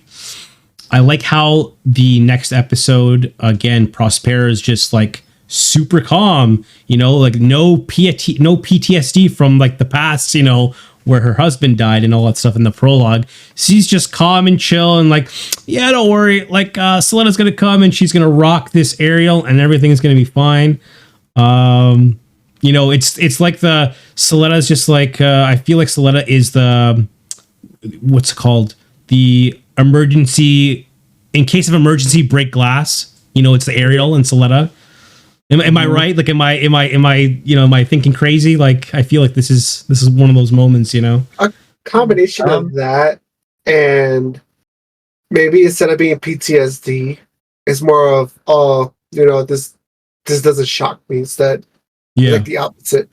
Yeah, that's what I'm saying. I'm like, she's not suffering from that. It's just like she's calm and cool. You know what I mean? I feel like that was just interesting. Or it could be happening like There have been a few cases I've read about and heard about. Yeah. About people who suffer some PTSD. If they're thrown into a situation like that again, they just immediately adapt to it. And it's just like, well, they've been through it before, and they kind of just go through the motions of battle while everyone else is freaking out. I'm not defending Prospera at all. No. I know what you mean. Clear. Yeah. I would have been very clear. I'm not. No. Yeah. She's still a horrible person. But she's just so calm and collective, which I think is just like she's got a lot of either confidence for that Selena's going to be there, and she's gonna ride that aerial into space. We kind of then see a bunch of deployments of mobile suits, and they're instructed to basically protect Delling. It's the same suits that we saw from the Grass Leaf fight, right? Do you guys remember the name of those suits offhand? Let me. I'm just gonna look up Mecha Kaiotsu's thing because I know he reviewed it. Oh yeah, that has all of the Gundams at this point. A good portion of. Yeah, they're basically being deployed and saying like we got to protect Delling. And Sophie's kind of like ignoring instructions by like her squad because she's so enthralled to find Selena, Mercury, and Ariel. She's not kind of sticking with the squad. She's like, I gotta find her, dude. I gotta find her. Yeah, I think she's evolved from fangirl at this point. The mobile suit's called the. Okay, they've definitely taken another leaf from Seed because this is a weird name. Bigure. I think. Okay. I think it's a weird. It looks. It's the purple ones, right? Yeah, it's the purple ones, like the Big Ure or something like that. Okay. So we got those flying around to protect Delling. Then we also see the what do you call it? Basically, the space base mobile suits and the pilots of the Earthian crew. They're about to get into it. We see Mjolnir and Delling meet up in the elevator. Coinciding. We finally see Gundam Thorn in combat. And Gundam Ore in combat. Sophie activates Permit Score 2. And I love this scene where like she basically debates one of the mobile suits and like goes behind the mobile suit and takes her Gatling gun and like rocks off like a shit ton of bullets in the back of his head. I thought that was like Damn, I was like, shit, that's freaking cool. That was freaking cool. We also see another interesting thing that these Sophie is above and beyond with her pilot and permit score abilities is that the Bure, was it Bigures? They use the antidote system on the Gundam. And what happens, guys? What happens? Somebody tell us. Somebody tell us. She literally just upgrades her power level. She just goes over 9,000 and laughs. Pretty much. She goes Super Saiyan. What Is that this? What permit score was it? 4? It was 4. Wasn't it 4? It was just 4. Yeah, it was 4, and at this 4. point, it's kind of showing like now the antidote is kind of like useless, almost not viable unless they have and they got to upgrade it. They want to be viable because at this point, because they're still working with like 20-year-old technology at that point. Yep. Mm-hmm. And you guys, the antidote only works up to 2nd grade. Yeah. Like from what I've seen throughout the entire season, it's just been 2nd grade, sure, but anything above that, it's useless. Did you guys notice how like it took an effect, like a toll on her body as well? Yeah. When she used it. So she had like massive cardiac issues. Was I think the main takeaway from it?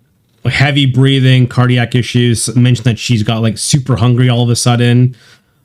So it's like that almost appears to be like her max before the suit would kill her. So I think if she went another level, the suit would probably end up killing her. But I don't think she can go to 5, to be honest. I think she'd die if she went to actual 5. Yeah. I will say it's at least a good setback for if you're using a super mode. Yes, definitely. Your body physically can't handle it. That's what I liked about early Dragon Ball when they introduced the Super Saiyan 3. The Super Saiyan, especially the Super Saiyan 3. Yeah. Was that Goku can't maintain it very long. Like, it doesn't matter how strong he is. Whenever he goes Super Saiyan 3, he can't maintain it. Yeah, it's always a time situation, like limited run. Yeah, and as much as I do like Super Saiyan, I'm a Dragon Ball fan. I like Super Saiyans. I'm a fan too. I like. I mean, but there is just like at that there's the at the point where like the super modes, like the power ups need a time limit or absolutely some limiting factor. Yeah, basically like a debuff at the same time as a buff, you know. Yeah, with like the unicorn, the NTD can only be active for like what 2 minutes? I can't remember. Something like 2 that. minutes. I think it's at 5 minutes in the dub, but I don't know. Yeah, is that Double O is once it wears off, their suit is heavily weakened. Right. Double O series at the Trans Am. Yeah. Yeah, because that's a huge strain on the system. Yeah. It's I guess that's my problem with the aerial. I mean, I love the aerial, but it's like there's no downside to using the bits as much as Sloetta does. Yeah. Okay. Yeah. Kiriyamato. I will say, even in like Gundam At least G, she's not as annoying as Kira. even when Domon used the super mode, he didn't really have full control of it and was fueled by rage. Right. And even then, he was still battling people who could go toe to toe with him, which was awesome. Yeah. This is where, like, after this scene, this is where we were talking about before, where like in the last episode I thought it was beam Gatling gun, but this is when we find out they actually say that one of the mobile suits are like, holy shit, they're using live ammunition rounds instead of like lasers. And they basically say like there was some, like, one of the pilots say like, what the hell, like ammunition was actually like banned a while ago, like, so there was obviously some sort of treaty or something it's that also banned. a huge scream out from one of the pilots saying, "You're polluting space, you scum." Yeah. That was the biggest well, thing. you polluted Earth. Yeah, exactly. That's the retort. And I think they also tie, if you use live ammunition, it ties you being a part of the Earth forces. Because the way they do it, they're like, oh, it's Earth. At least some of the characters. I know Shadika mentions it. Is that much? Or no, that's Shadika. Well, I mean, I think it's just like that's what Earth has. Like, yeah. I mean, they were able to. I think this is something they'll talk about in the spin-off. But like they were able to upgrade their Gundams to work beyond the antidote. Mhm. But yeah, live ammunition is mostly an Earth thing because that's all they have. I will also say the idea of polluting space, even though it's vast and in There's no pollution going on. Well, I think it means like around the Earth, right? Like there's a lot of space debris, which is kind of made bad. me laugh. Yeah, they are still a a sphere. Here, just get some space trash trucks. Oh my god. Yeah, because all I could think of was Space like septic. there'd be a mobile suit just flying along, minding its own business, or even a cruiser or whatever, just flying along, and then suddenly there'd be some poor soul stood by a window, and they just see this bullet casing come smashing through the window. Yeah, because you got mobile suit's like camera. Yeah, And it's like, damn pollution.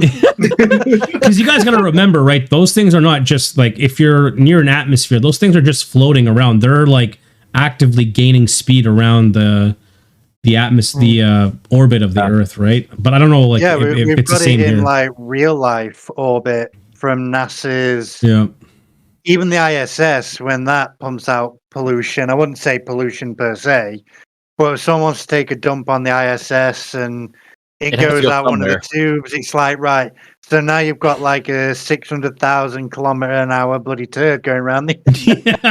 yeah. Which is That's a eventually going to come down. projectile. Yeah. I mean, it'll burn up before it does anything, but Yeah. The next kind of scene we see Gundam Thorn with Neria basically fighting, and we see like I don't know. I thought the suit is kind of supposed to be like very nimble, almost like I don't know. What did you guys think of like her fighting in the Thorn? Any thoughts? Just like a fast Honestly, one. it was very lackluster compared to what else was going on. Yeah. Like, yeah, the Thorn didn't get a whole lot of shine. no, it's like what can you do though when you've got a big armored up to the tier Gundam with a Gatler? What's the other one exactly going to do? I mean, Yeah. you see a little bit of laser action, you see a bit of kung fu, maybe. Yeah. You literally got the show was stolen by Gatling gun, and the fact that she was enjoying it. Like the other one wasn't interested. She seemed that's like the main takeaway. Yeah, she really enjoyed it, and the other one's just like, well, this is boring. What we doing here again? She's going very Hiroyui on us. She's going very Daria, is what she's doing on us. Basically kind of like, after this scene, the space base is kind of getting hit a lot. We see Delling protect Miorne from being injured, and he's basically stabbed by some sort of debris in the back. And Miorne tries to help her father and is like, she brings up like her mom, and there was some sort of dialogue that Miorne said that they should have both escaped. I guess like we're assuming something happened with, I don't know, like did you guys pick up on that at all, or? Yeah, and I'm just gonna say it right now, it's just gonna be in some ancillary media, not the main series. Oh, okay. I'm calling it right now. Like, this is actually making me mad. No. I want it to be said in the series. Like, well, I really hope it does, because it's apparently a very big part of Miorne's character. Yeah. Because she bases everything she does around her mom, and trying to be the opposite of her father. Yeah, and I'm hoping at some point we get to see something like that. In the next season, I really hope, or at least a future season. It'd be a nice payoff to like, kind of like, not reiterate, but strengthen like the audience's kind of like effect on why Miorne is acting the way she is. It would be nice to kind of see that. But a payoff. Yeah. Something I have noticed a lot of anime, recently is the first season is a bit meh. The second season is when it gets good. We've basically, we start seeing that the Earthians are sending actual soldiers into the base. We got some Space Marines, and we get some actual headshot footage. So that was kind of interesting. They didn't really, censor that stuff. We see the bullets go to the head, and it's finally starting to look like a Gundam series, guys. It's finally starting to look like a War Gundam has series. really started. I do hope it's not one of these things where we look back and go, yeah, the main character wasn't great, but the plot was interesting. I do hope it's not what it's eventually going to be. Yeah, please don't give us another seed, please. There's one thing I started noticing, and I'm not sure if you guys notice this, but why the hell is everything, when it blows up, it's either like a purple or pink smoke? You guys notice that? Yeah, I don't. I think it has to do with the reactor. Maybe for a dramatic effect, or like try to use that bright color to draw the attention. Just give me the orange. Just give me like the orange explosion, man. You know what I mean? In the original Gundam, at least the UC, like that's the Minovsky particle. That's its thing. Like it's naturally kind of a purpley pink. Yeah. So when it blows up, it looks purpley pink. But yeah, for like every other, it might have been IBO that had normal explosions last time I looked, but I think they had normal ones. Yeah. Yeah, I thought it was just kind of like weird, with like reactor, like in Seed. Actually, I think Seed had normal explosions. Come to think of it, but it wouldn't surprise me if like one of the nuclear Gundam blew up, it looked blue, because that's the kind of fusion reaction they're going for. But even just like the base too, like things that are blowing up on the base, it was like purple or pink, and I was like, I don't know what's going on. It's kind of weird. At this point, I don't know. It's anime. I have no idea. It doesn't surprise me. The station, I have no idea. Yeah. I do think it's just like an artist preference at that point. Yeah. It could be a throwback to Naga Particles. It could be a range of things, but I think it just comes down to like art choice. We want something a bit different from regular. I think that's all it's going for, really. But that's just my opinion. Yeah. The next scene when we kind of see like the Earthian gang again, and this scene's interesting because we see also the Gundam Thorn about to shoot down their ship, and everyone's kind of like evacuated that like bridge area except for Nika, who is frantically pressing kind of like the button, and it's showing like a flash of the ship to the Gundam Thorn, and it looks like it's Morse code, right? Because I think she says like ally of the prince,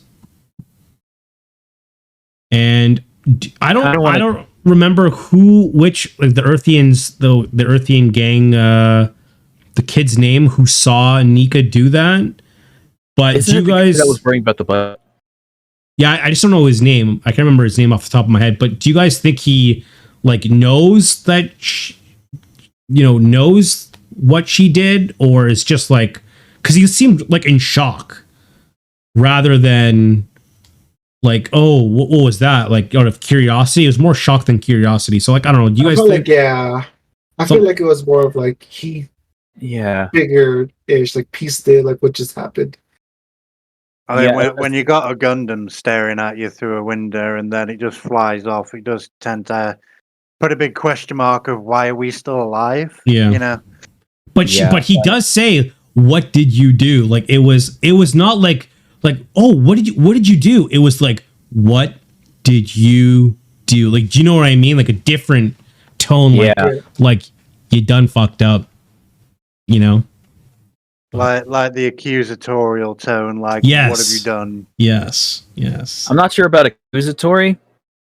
Definitely more shocked, like I felt that was accusatory.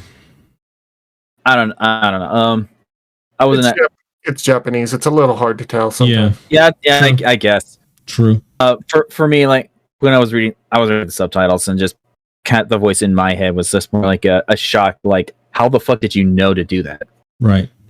Well, we'll find out season 2. Season 2.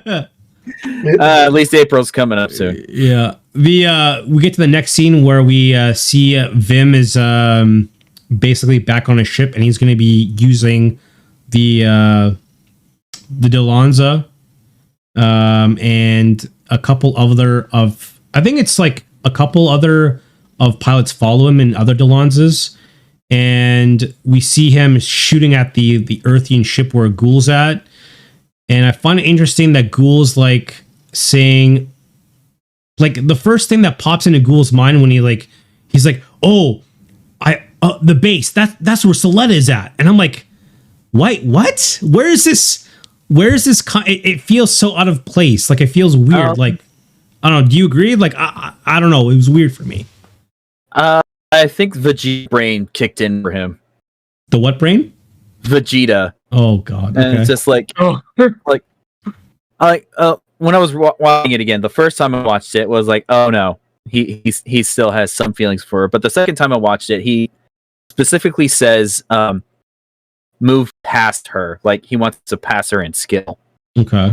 Like, his fire got reignited as a pilot and a fighter. So it's just like, I can't let her surpass me, so I had to do something. Okay. Do you guys all something like that? I don't think he was logicking at all when he jumped into the pilot suit. What do you guys agree? You guys disagree? What do you think? It does kind of give that feel of, I want to surpass her, but if he does go that route, I wish him best of luck. Yeah, because it's gonna happen. Because I think he just wanted to get back into like the front line. He just wanted to get back into the fight. Yeah, and that was him making that excuse. Reliving his heyday. I think as well. Yeah, reliving the heyday. Only to walk into an actual war. Yeah. Yeah, exactly.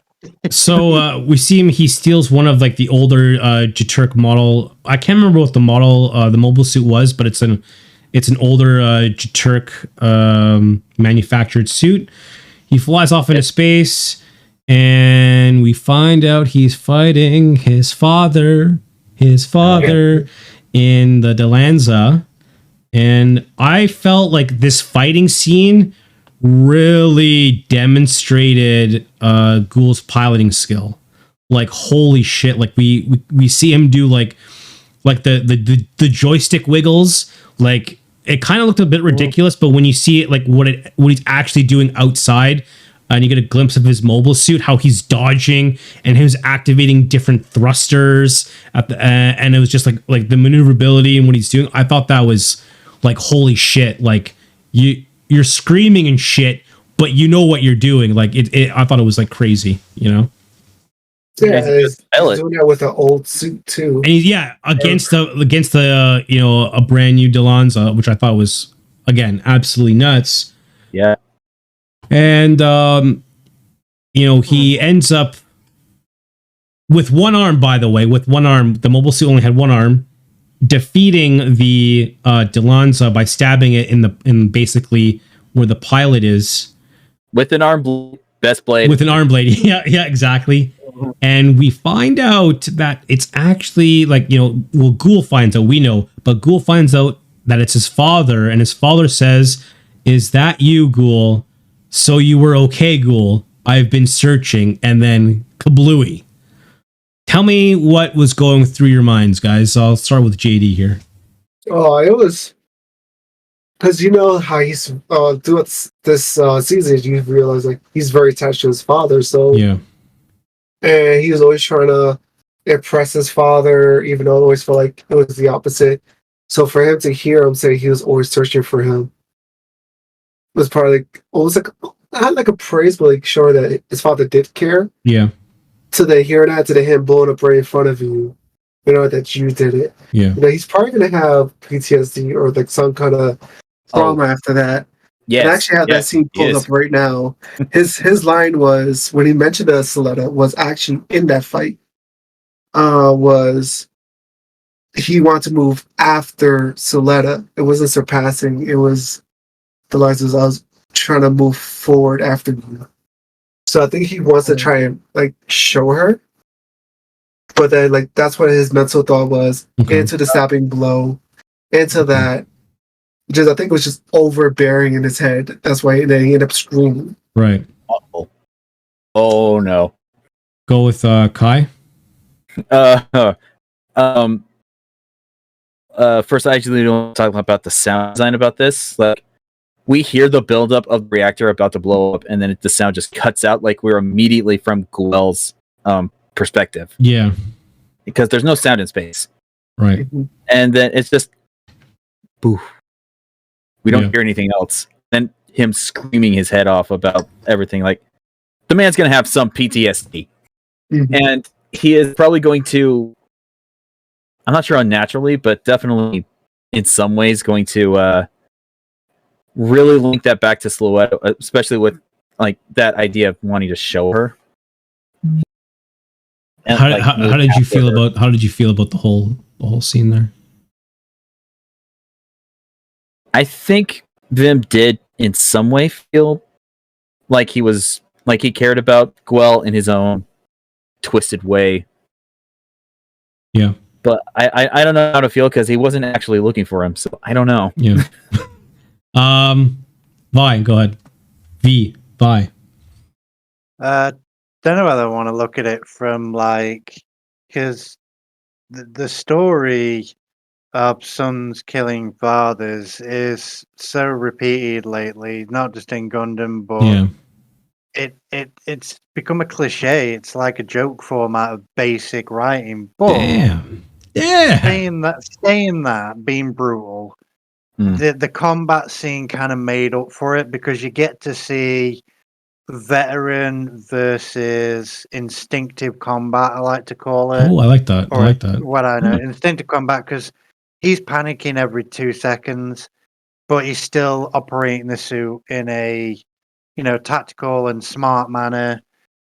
The only thing that really caught me off guard is that his father chose to take out the headpiece, which is a good combat tactic to neutralize a suit because, as many know, the cameras are in the head section. So it's how you see out. You don't see out the torso, for example. Yeah.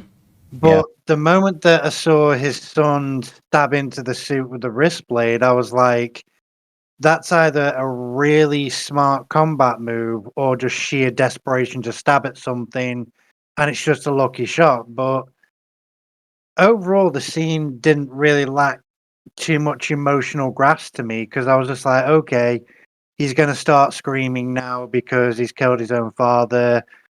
Cue the next scene, and that's because I've seen it so many times that I wouldn't say I'm numb to it. I just came to expect it. I was like, okay, carry on then. The screaming did add a nice element of he's going to be scarred for life. Yeah. But it, like I say, it's a story I've had too many times, especially in recent animes and games and such. I wish they did something else with it, or at least, extended the combat scene, maybe. But writer's choice at the end of the day. We've got a guy with PTSD screaming himself to sleep at night. We got some out of it. We got something out of it. Oh my god. Poor Bob. Poor Bob. Oh my god. Okay, Mecha Wolf, go ahead. Honestly, I've always been a sucker for someone who's on a bit of a redemption arc, like a real one, like they're actually changing their ways, like either if they're a bully, not like Bakugo, either if they were actually trying to change, like, redemption, like kind of like the Iron Man sort of way, like they see things. So I will say that unlike Camille, which actually knew he was shooting his father and still took the shot and, killed him and then cried about it, even though it was this actually felt like it had some gravitas because he didn't know he was fighting his dad, and at the end, his dad really, because I think what he said was genuine because it's his dying moment. So Okay. True. Okay. So after this scene, we see the Earthian Marines get shot down by Prospera because they were getting close to finding Soletta. Prospera then talks to Soletta and she asks, kind of like, she just seems like nonchalant and calm to Soletta, and Soletta looks like absolutely terrified, of like, her mom killing people. Rightly and, so. And like she's shaking and she's confused and like she's shocked.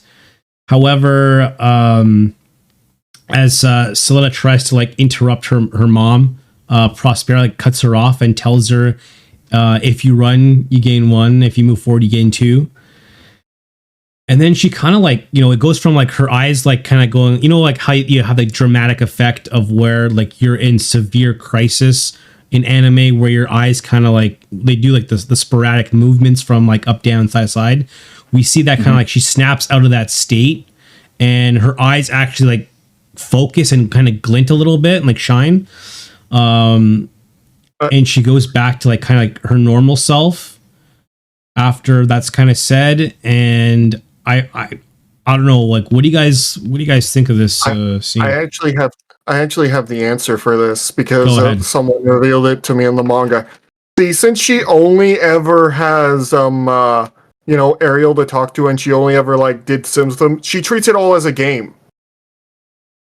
So it's 1 or 2 points. Okay. Which is kind of horrifying. Wait, what do you mean? Like what do you mean 1 or 2 points? Like in a video game where you gain higher score. Right. That's why I think it is. It's like gaining higher score from killing. What? That's why. Really? A few things. But like something that I saw on Twitter first, but it's something that made sense to me when I thought about it. Was it definitely sounds more like a trigger phrase? Yeah. Like from BioShock? Like from BioShock, like would you kindly? Yeah. And she immediately got that confidence back she had lost, and she's a little more coordinated with what she's doing. And now with the concept of she thinks of everything as a video game, the bits being NPCs, everyone. Oh, yeah. That makes a little bit more sense. Yeah, like I will say that I'm not exactly completely sure that's what she meant by 1 or 2, because that's all they said was that she thinks of it as a video game whenever she's in Ariel. So it could be. It's kind of horrifying to think that she thinks, oh yeah, I'll pull this pistol, I'll pull this gun and kill all these people. Is that 100 points? King hell. Yeah, I don't know. That would be actually kind of terrifying. That is very terrifying. I mean, at that point, I'd be less scared of Mikazuki, and he actually knows what he's doing. Yeah, JD, what are your thoughts on this scene? I agree with it being a trigger phrase. Like her being told that, just like almost another. It would be like, oh, it says this. Now her mind's in a complete focus, nothing to worry about, can't do what she wants. Yeah. And I feel like that's why the mother also maybe doesn't, or Prospera doesn't fear as much, because she feel like maybe if Soletta ever maybe starting to act up or anything, she could just use that phrase. Yeah. Fair enough. Yeah, I like that. V, what are your thoughts? It really did scream to me with the, trigger phrase, activation statement. It really did. It's the same theory. It comes back to BioShock. Would you kindly? It's like the mother's got certain phrases she can just utter and snap. It's like refocusing a computer program that's gone off the coding. That's all it screamed to me. It literally looked just like that to me. So I wish I could throw in more, but I just completely agree with trigger phrasing. It really did. It's either a trigger phrase or it's something to do with, the mother is trying to enforce that it's just a video game. That kind of creepy parenting of just follow what you've been taught. Yeah. So, yeah. Suddenly Dylan doesn't look such a bad space dad. Exactly. I mean, even though he basically auctions off his daughter through duels. Yeah, Exactly. I thought I agree with you. This was like a really disturbing for me, and just the fact that like she saw like a bunch of like people killed, and then she just kind of snaps out of it, and she's like back to her like self, like her Soletta self. And it's like, oh, okay, well, if you say mom, like it's then everything's fine. It's so disturbing and it's so weird. Yeah, I agree. It's some sort of like trigger phase or something like that. It's just very disturbing. After this, we finally get to see the new aerial, which we found out it's called the aerial rebuild when they revealed the kit. Because Sophie's firing the Gatling gun, and we get, of course, the OP bit block. And the new aerial is kind of seen in its full glory. They have like a duel. Noria joins the fight, and we see kind of like she's actually doing like a really good job fighting like 2v1 against the other two Gundams. And I find it Soletta. Okay, look, we get the Gundam wing scene. Okay, can we just be honest here? It's literally the Gundam wing scene. Very much. It very much is. The big gun with the wings coming out and firing full blast. It's the bunker scene all over. It is, yeah. And I mean, it's glorious. It's glorious. It is absolutely glorious. And we see like just before, like when the gun is kind of like being like built by the bits, that it's getting extended. We kind of like, I thought it was kind of cool. We see, I think it was Noria. She has like that little, that is almost like a new type tingle. She kind of like the tingle down the back of her spine, like kind of like the animation. And she's like, holy shit, like guys, you need a, she's when she says guy, like I think it was Ocelot and his crew, which is basically the other Earthians fighting with their mobile suits, to like back off because she knows like something massive's coming. I thought that was like a new type tingle. Did you guys take that kind of same approach when you saw it? Did you just think nothing of it? Like, what did you guys think? You guys know what I'm talking about? Yeah. First saw it, I thought nothing of it. Okay. I mean, it's very obvious thing, but you pointed there, and then I was watching the last 3 episodes again. Soletta also had a sort of new type moment. Yes. They even had like little bells in the background, but she did actually seem to have that sort of shiver up her spine. Yeah. Like just before the turned up. Yes. Yeah. And then just now, like she's firing, this Death Star laser. Yeah. And like this is like the Witch from Mercury's version of the new type, Dane. Yep. Basically, like, do you guys agree? JD, do you agree? Disagree? I do agree. I just replayed the moment again, and I see what you're talking about. She literally just shiver shakes. Yeah. Or she just tells everyone to run. I do agree. I didn't think it was a new type thing when I saw it. No. I rewatched it just a second ago to get an idea of what you meant. And I'm like, yeah, she does have a shiver, but I think that's more of there's a giant fucking gun. Everyone move. Yeah, because I'm pretty sure if any of us saw a giant thing, our first was like, okay, everyone gather. Yeah, fair enough. Mine was the general wind up to it. It's like the entire scene, just starting from the hangar where you get the aerial just literally ram another Gundam clear out the hangar, like get out of the fucking way. Then you've got dual purpose gun bits that are stopping projectile ammunition. Yeah. Not just lasers, there are actually some projectile ammunition getting through. And then when I saw her, because we love the Wing Zero. I especially love the Wing Zero. I know we can't focus on it too much because everyone loves it.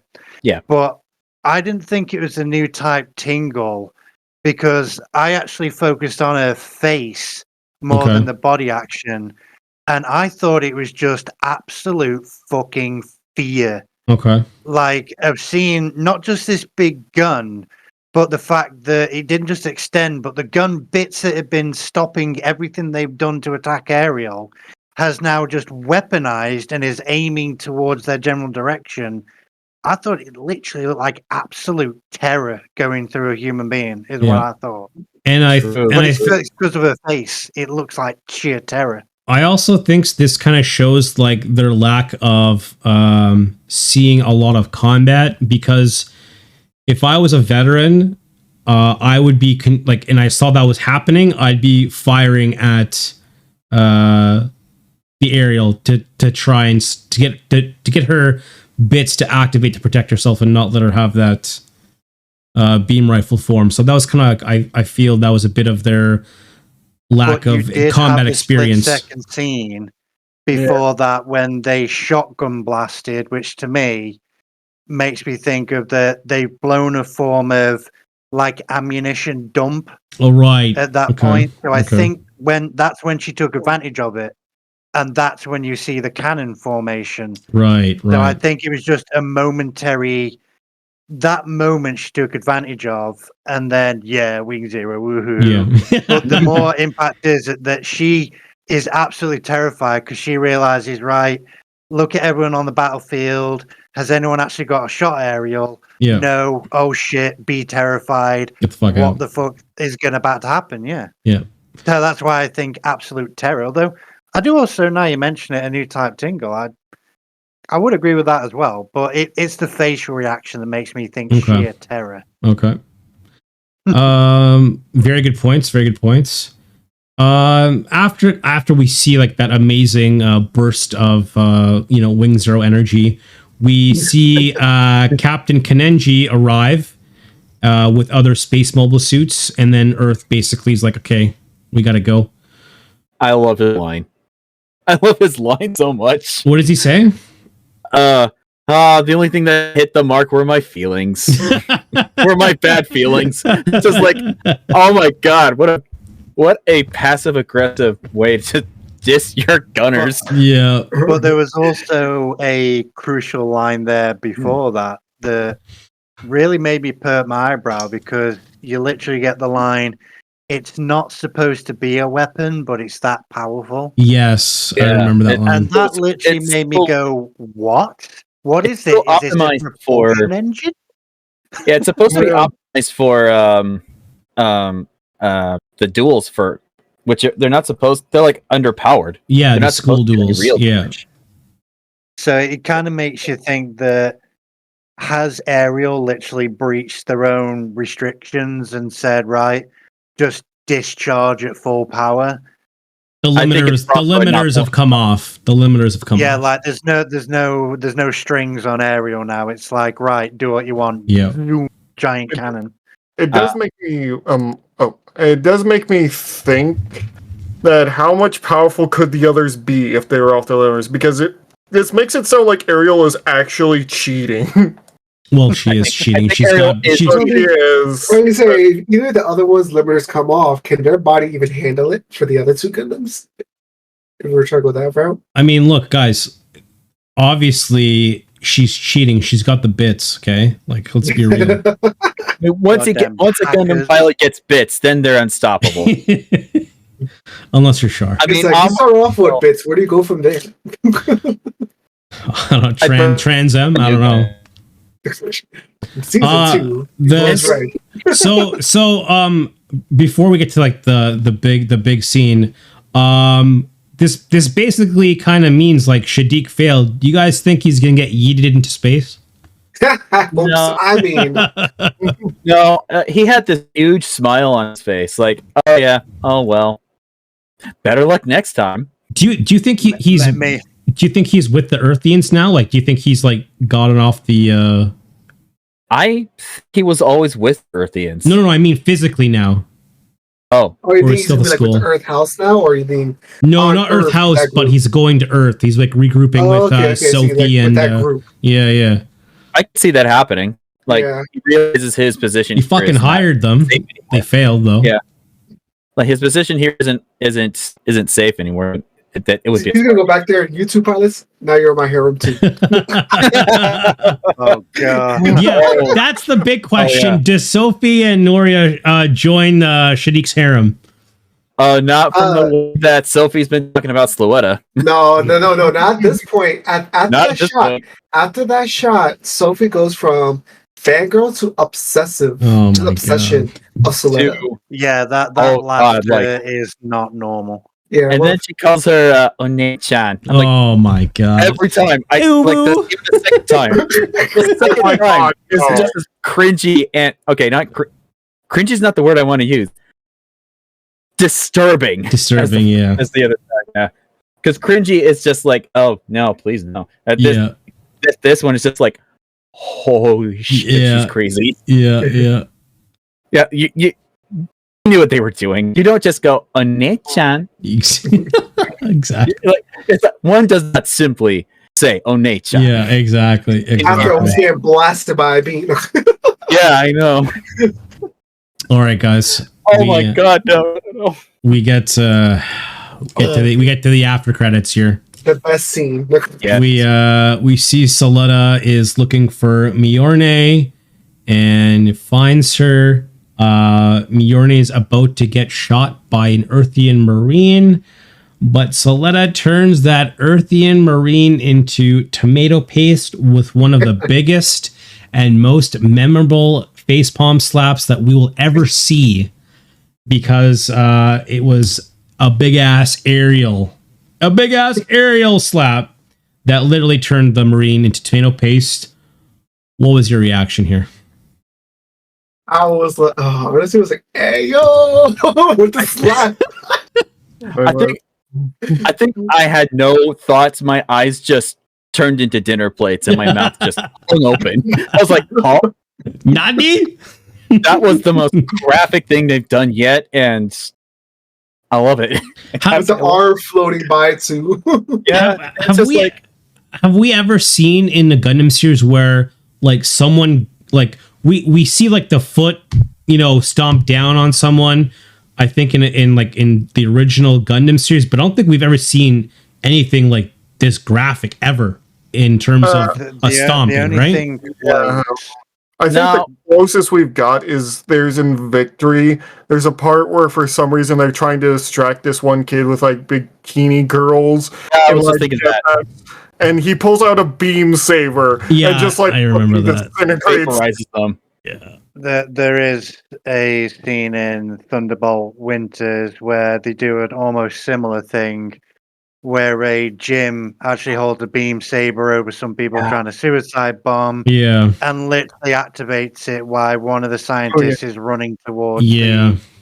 people And- talking to them.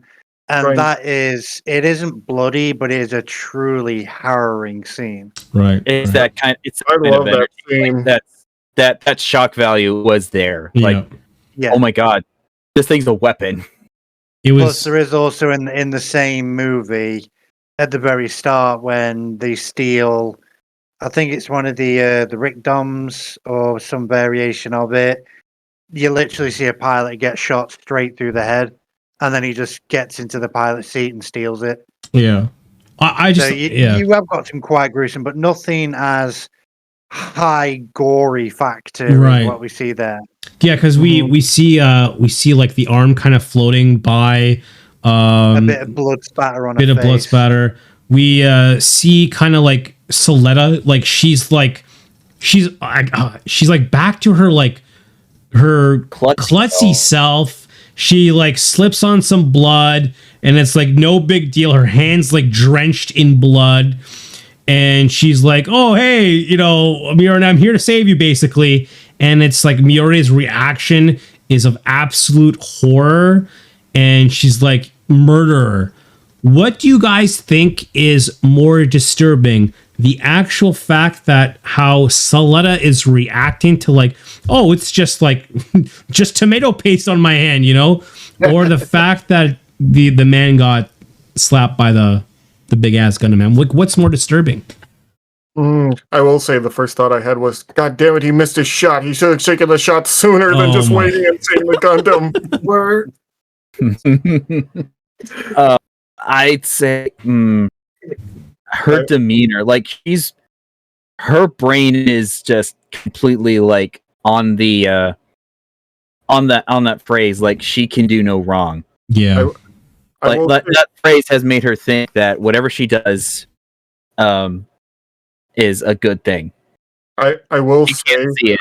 there's a saying of there's one thing to kill a man, there's another thing to not react to killing a man. Yes. Yeah. Stiletto as a cold-hearted fucking murderer now. No feelings. No feelings. No remorse. One of the best pieces of artwork that came out after that was actually I think you retweeted it, Aya. Yeah. It's this Apollo Sluetta and Mikazuki, and they're both having this sort of dead expression, with Sluetta with her stupid grin. Yeah. And yeah. Mikazuki with his normal deadpan. Yeah. And it's just like, oh my god, those two as a duo would be devastating. Would be nuts. Yeah. Yeah, because Mikazuki, close quarters combat, and Sluetta, like, just from the normal Gundam roles, like, that alone, Sluetta on support, there's no way those two would ever go down unless you were, of course, Kira. Yeah. Of course. Yeah, I was honestly more surprised from not from like the squish soldier. That was like, okay, well, that's what you can do with a giant mecha hand. So Actually, I think that's where it's just another day at the office. Exactly. That's It's another just day at the office for me. That happens. But the thing that really caught me off guard is like, because I was literally ready to turn the episode off, thinking, that's good. That'll do for me. And then she came out calling a murderer, and I literally remember just snapping my head back to the TV and going, "You two-faced bitch! She's literally life. She saved everything for you. She's done all of this stuff for you, and then you go murderer. Oh, murderer! It's like having the Gimp come out of the bloody back office in Pulp Fiction and going, murderer, master. Are you a murderer? Yeah. It's like, get back in the back office, you Gimp. You've just been saved. Yeah. Bro, I want to slap her so hard. She's like, murder. I was like, Exactly. Yeah, like what a choice of words. I'm pretty sure that at some point in the next season, like this is me theorizing now, is somebody, either Shadiq now, or maybe her father, because I think he is going to survive, is going to have to spell it out for Miorine that if Sluetta didn't do that, then she and Delling would have died. And Miorine, as smart and as brilliant as she is, seems to me like she needs to have it spelled out for her. My big question for you guys is, what is this going to do for their relationship? Is there going to be a relationship between the two of them next season, JD? I feel like it's gonna hurt in a way where she might still be like, have like PTSD, and might treat Soletta wrong, which is gonna hurt Soletta, which it might make her actually go off with Alan. Oh shit! And then that thought a little thing can go, and there could be like the plot twist on that route. Damn. Mecha Wolf, what do you think? I feel like with what he said, that's if they play it right. Well, because it's PSD, but we also gotta remember that she's like, Miorne's still a kid. And seeing someone gets pancaked in front of you, and then someone rushing out there with bloody hands like nothing happened, is horrifying on so many levels. But yeah, I feel like their relationship is probably going to be broken. Because having someone that you think you understand acting in that way is... It's like getting hit with a baseball bat. Yeah. And yeah, Kai, what do you think? Been there with a baseball bat. Yeah. Oh shit! All I was gonna say is if they act like nothing happened next season, I will be pissed. Yeah, I agree with you. Yeah. Oh, they're not. It's because if this is the same person who wrote Code Geass, she's gonna like make sure to throw this in your face. Like, We hope so. Oh, we're gonna have another bowl. Like, kill all the. I'm not gonna say it here, but you know. Kai, what are your thoughts on? Is it what's going to happen? Is it going to be a relationship or not?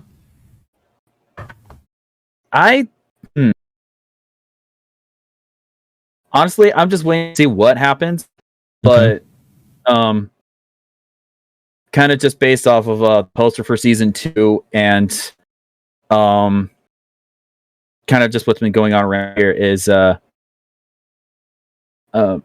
Mjolnir will somehow get over it. I think she'll take the entire season to get over it. Mm-hmm. Because if she gets over episode 1, then I'm probably going to stop watching. Damn. Probably not, because I do like the action sequences. Okay. But We come just for the action then. pretty much. I mean, that's why I watched through Seed. But yeah, I think because to talk about the we'll wait for the poster, but yeah, for the most part, I think it's going to take a very long time for Mjolnir to get it through her head that mobile suits are not just vehicles for duels; they're weapons of war. Yeah. V, what are your thoughts? What's going to happen? The old man thoughts on this situation. Oh boy. Will love prevail? Well, I'm going to be honest with you. I don't think they were in love in the first place. I think it was just a symbiotic relationship of one benefits the other.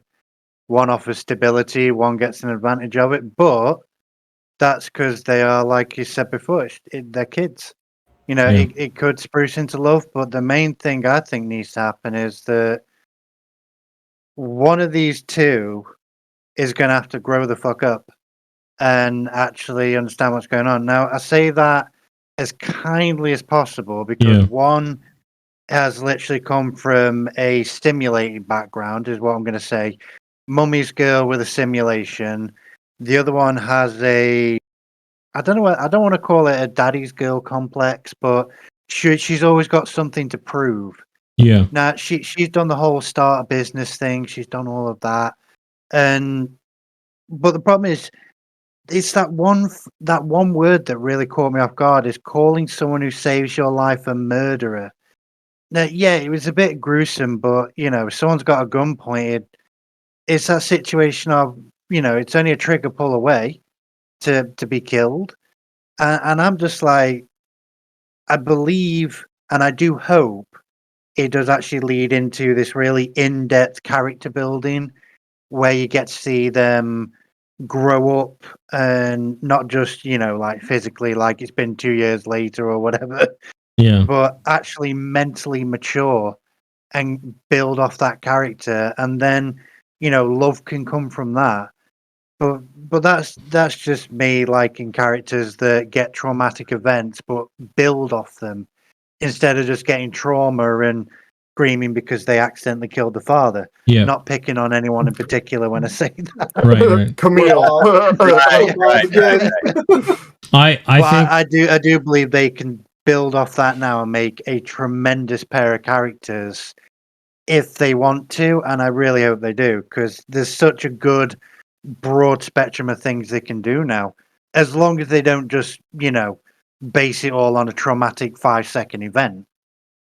I think what's going to happen is Mjolnir is going to never love Soletta after what she saw her do, and I think what we're going to see is we're going to see her turn more into Delling, where she's actually going to play the role where she's actually going to use Soletta in the way that parents kind of use their children. I think that's what's going to happen. Damn. Wow, going dark. That is the way it can go, but that would be the dark I will way. say, now that I know that's the writer of Code Geass, they can get very, very dark. Yeah. And they seem also like and just going from Code Geass, they like the kind of story of living long enough to become the villain, which is another thing that Gundam is actually very familiar with. It is. I mean, very kind of accidental because and see Destiny's case because Kira, God damn it, he won't listen to anybody except his own voice at that point. Yeah. But they also did that with Tekkadan in IBO, where Orga wouldn't listen to anybody except himself and everyone else, because at that point they say they're right because they make it so. And I think Miorine actually, now actually hearing you, Aya, that makes a lot of sense for her to kind of grow to become the villain in her own way. Yeah. And then it's not like last minute become good again, because I hate that trope. But just like die like freaking Lelouch. And then come back zombie apparently. I will be so shocked if Stelletta becomes the main villain, but not the most shock in the world because of the way she's acted, but I still will be shocked. Yeah, me either. Also because of what Ellen 6 or 5. Yeah, it's Ellen 6, isn't it? Yeah. The newest one? Yeah. Or I think it's 6. Yeah. Ellen 6 said to sort of sow those sorts of discord between the two of them. That's and right. With Miorine now going to more actively push Stelletta away. Yeah. I think that's what's going to happen. She's going to change over to Peel House and essentially over the aerial. I think it would be really kind of a slap in the face to fans if like the next episode of the second season is just like, oh yeah, like you were just doing to protect me. I'm okay now. We're good. I feel like that would be just. That would be a slap face. That pissed me off so much when they do that kind of shit. And they do it. They do it, yes. Which I fucking hope they don't. It's supposed to be Gundam is supposed to have trauma and war consequences. There's supposed to be consequences for action. So most of the time, see Destiny. Yeah. Okay, so we'll start with V. How many squashed tomatoes out of 10 are you giving this episode? I don't want to give it squashed tomatoes. Okay. I want to give it Die Hard mecha action score. Okay. In which case, I'll just give it a straight 10-10. There we go. That's what I want to see from not just a final episode, but I want Gundam is down to the bare bones. You got a good story, good characters, but let's be honest, we want some mecha action, and that's what we got. Okay, perfect. J Dizzle? 10 Tanuki slaps. Oh, 10 Tanuki slaps, okay. And then what I'm kind of hoping for also is what they go with Stelletta gets pushed away, goes to Alan, and you got Bob the Builder here to save the day. Bob the White Knight. Bob the White Knight. Bob from Bob the Builder to Bob the White Knight. That's his redemption arc right there. Damn. Okay. Kai, what do you think? 10 out of 10 wing shot blasts. There you go. Okay. The mecha action itself was absolutely top notch. It was a joke, but someone pointed out the similarities between the aerial shoving Ur out of the hangar with the scene where Benager and the Unicorn are shoving the Kshatriya out of the hangar. Oh yeah, I've seen that. Yeah. And there's honestly, I think that worked a lot better because there's fire around to sort of heat about this. Yeah, it's just a lot. The aerial out of the smoke. But it's still really and of course, the slap. Yep. I love how that has become the biggest Gundam meme this side of Kira Jesus Yamato. Yeah, I hear you. Mecha Wolf Unit, go ahead. I'm gonna go with 9 dead fathers out of 10. Oh my god. Jesus. Oh my god. Okay. I'm not sure if we've got that on written with the dead father. God damn. I'm not sure if we have that many dead fathers in Gundam, but we probably do. But either way. Yeah, we probably do. I admit I love Gundam action, but whenever the aerial does fight, it feels a little faux because, the bits are flying around and protecting her from every single bit of damage. I like a good fight. It just feels a little one-sided at points. I did like where they finally got into the Grivet. Like, I was to the point where I'm really like, I'm tired of this schoolyard bullshit. Let's get into the real shit. Yeah. I hope that later episode that they do find some way to deactivate the bits for the aerial, and Soletta has to rely on. Like, you mean actually use her actual skill? Actually use skill for once? Yeah, I know. Yes, Lamb tried to justify. Aerial gets damaged and stuff. I'm like, that's taking damage. That's not losing. No, dude. I will say that's why I kind of like the Tall Geese, because it feels like an actual fighter going against people who have overpowered BS. Yes. Yeah. Go ahead. I know a lot of people hate the ending because it's so lackluster for IBO, but it does show that skill goes a long way over just overpowered machines and bestial fighting for Mikazuki, because everyone memes on the, I don't remember the pilot's name, how she's just a pilot, but she's skilled. She has skill. Yep. And a mind of her own. Yep. At that point, Mikazuki is just an animal. He was more or less just a weapon. Yep. You even said it. For this episode, I'm gonna give it 9 Soletta Winter Soldiers out of 10. That's one I haven't heard. I did not. The only thing I didn't like is, oh my god, my brain's going blank. I had it in my head and I forgot. The only thing I didn't like was, you know what? It was basically the kind of like the beginning where it was just kind of taking too long for things to happen. And I'm glad that we're finally seeing stuff move away from the school and things getting serious. So as a big fan of Gundam Wing, I mean, I love that scene with the big blaster, and I'm looking forward to hopefully seeing Shadiq getting yeeted out. So I doubt it, but I doubt it probably will. You never know. Yes, I will add on to the music for the fight too was very good. I will say true. The music has always been good, though I will say one thing. At least Camille kind of lost to Jared quite a bit. Yeah.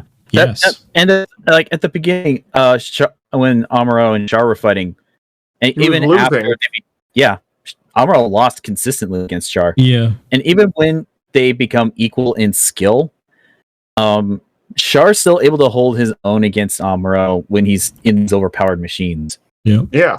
It's an even fight. Yeah. And I love even fights. Mm-hmm. All right, moving on to the next bit. Gunpla is we have had seen recently some new updated photos of the Thorn and the Ur and the Gundam area rebuild. So I wanted to ask you guys what your thoughts are on the new pictures that we're seeing here. Let's see. Let's pull up. This is the Ur. What do you guys think of the actual kit? How it looks, the clear kind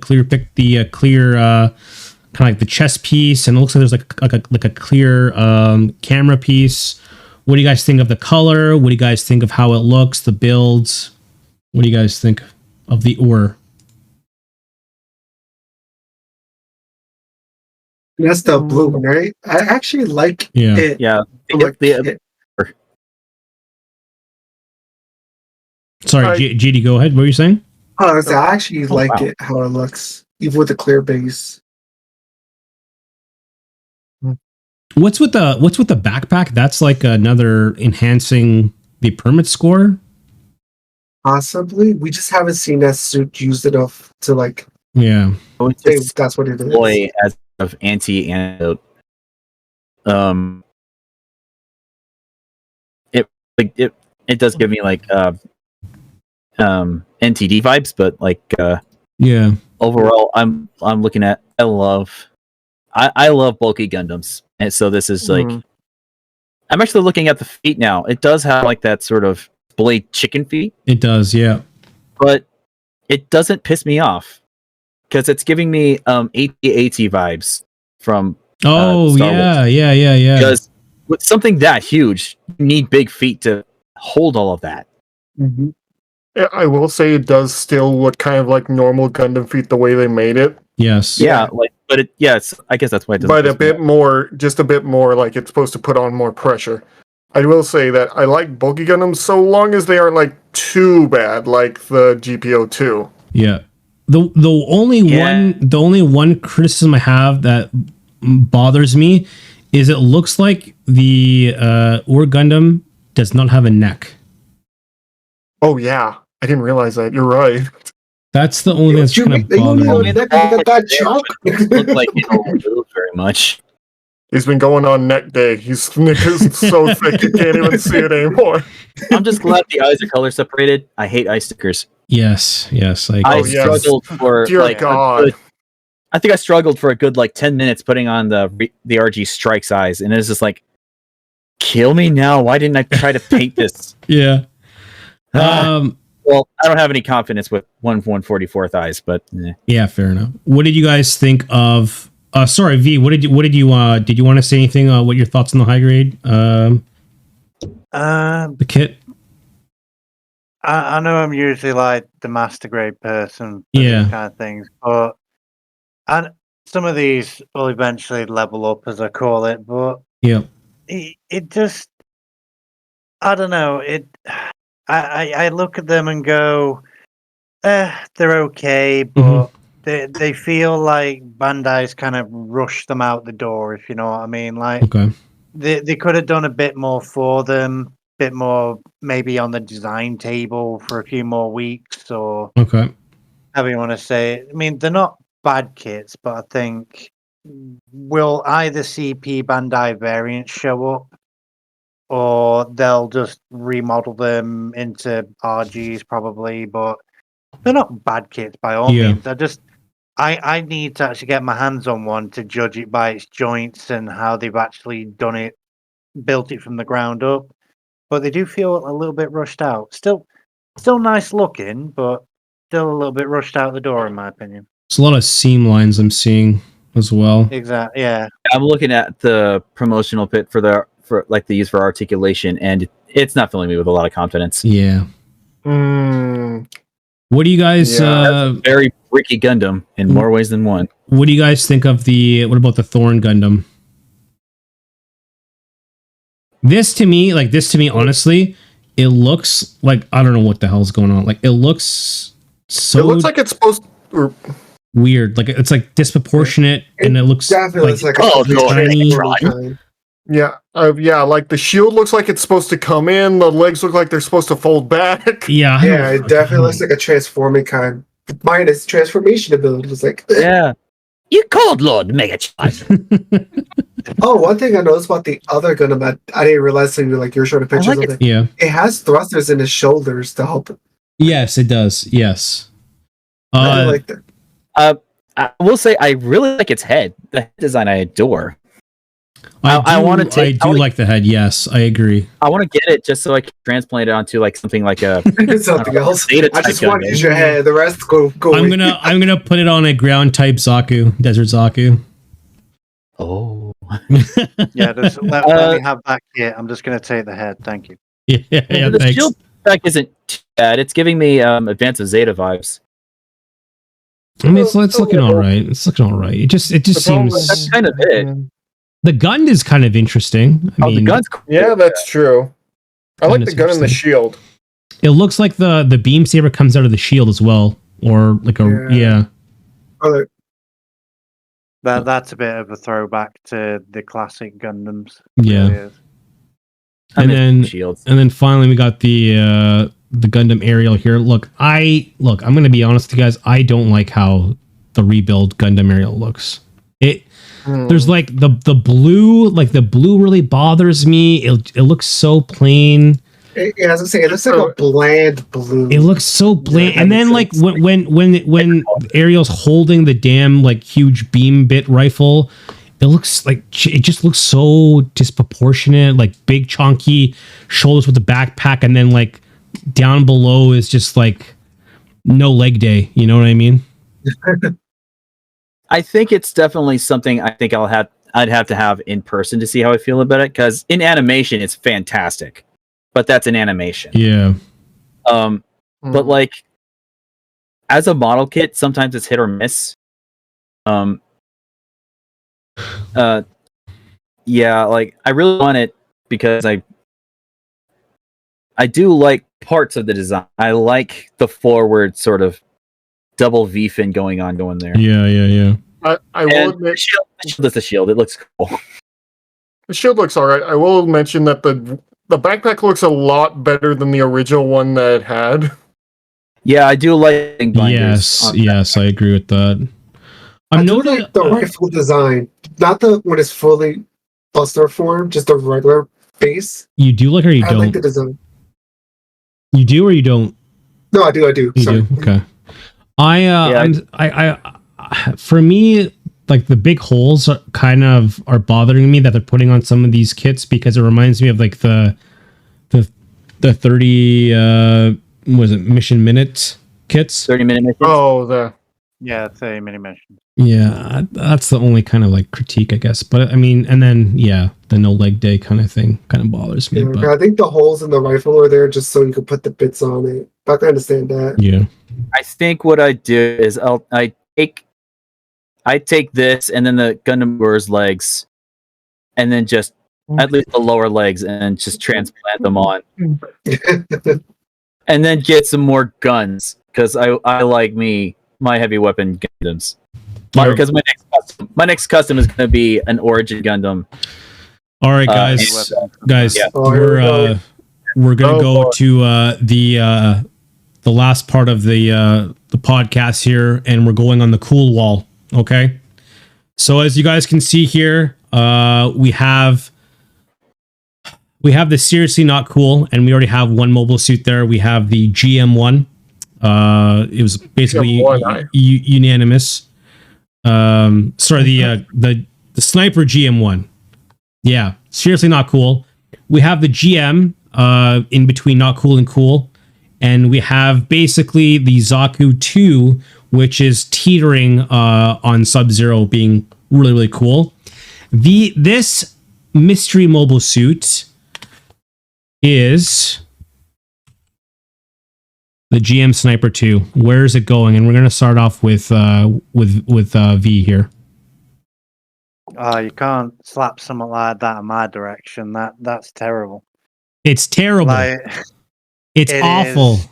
There is a place in hell for people that enjoy sniper Gundams, because you mean sniper mobile suits? I'm going to be brutal on this. Sniper mobile suits, you mean? Just sniper mobiles. Obviously, I'm not going to just suddenly send everyone to hell. But sniper mobile suits, and just there's so much hate for them, because I like Dynames. Yeah. Because Dynames can hold its own in close quarter combat. That's an all-range Gundam. The big thing is it's got an orbital cannon, but it doesn't live its life by being that. Yeah. It just, whenever I look at a GM sniper, or a sniper mobile suit in general, it's such a disappointment. And not just that, I've had one of the kits before, and even the MGs, they're just such lackluster. There's nothing to get excited about. There's nothing like, ooh, this is interesting. The weapon's really cool. It's a big rifle, whoopie-doo. Where are you putting it on the board if you had to choose? If I could put it anywhere on the board, I wouldn't even put it on the board. Jeez! Oh god! Ouch! How does it feel to be that wrong? Oh my god! So we're gonna put it in the seriously not cool just for now, but I think Mecha Wolf Unit strongly disagrees. So let's hear what you have to say. Sub-Zero all the way. That is in the Polar Arctics, because that is the thing about the GM Sniper 2 is it's not just a sniper unit. It's just called that. If you knew anything from the White Dingo unit, it's actually used as it replaces their GMs and their GM cannons. Okay. I just really like the visor that comes down on it. Yep. And it's one of their most advanced mobile suits during the 1 year war. Plus, I really do like the blue and dark blue because it's similar to how the sky looks, so it's able to somewhat hide in the blackness of space. Yeah. Which, if you didn't know, ninjas actually use dark blue instead of actual black. Sorry. Why is that? Makes sense. It's because when you go outside in the actual, like, when it's... The sky is actually very Sorry, you lost me at outside. when you I'm when there's literally waiting for the next statement to be, I know the way of the sword, following this conversation. No, it's because they wore blue because during the night sky when there's not many lights out or anything, for some reason the sky is completely like dark blue. Okay. All right. JD, what do you think here? I honestly like the design. I will put it for me in between Cool and Sub-Zero. I really like the design. I like that helmet. And I'm looking at the kit right now just to see like the weapons it has there. I just personally like the design. Okay. All right. Kai, what are you thinking here? Personally think that the logo does this thing no justice. I like the Gym Sniper mostly because as its frame is for the grade is the original Gundam 2.0. Okay. It's a very sturdy kit. It still holds up. Yeah. Even now. And it went on to make one of my favorite Gundams is the Stormbreaker. From a Gundam Build Diver side story. Okay.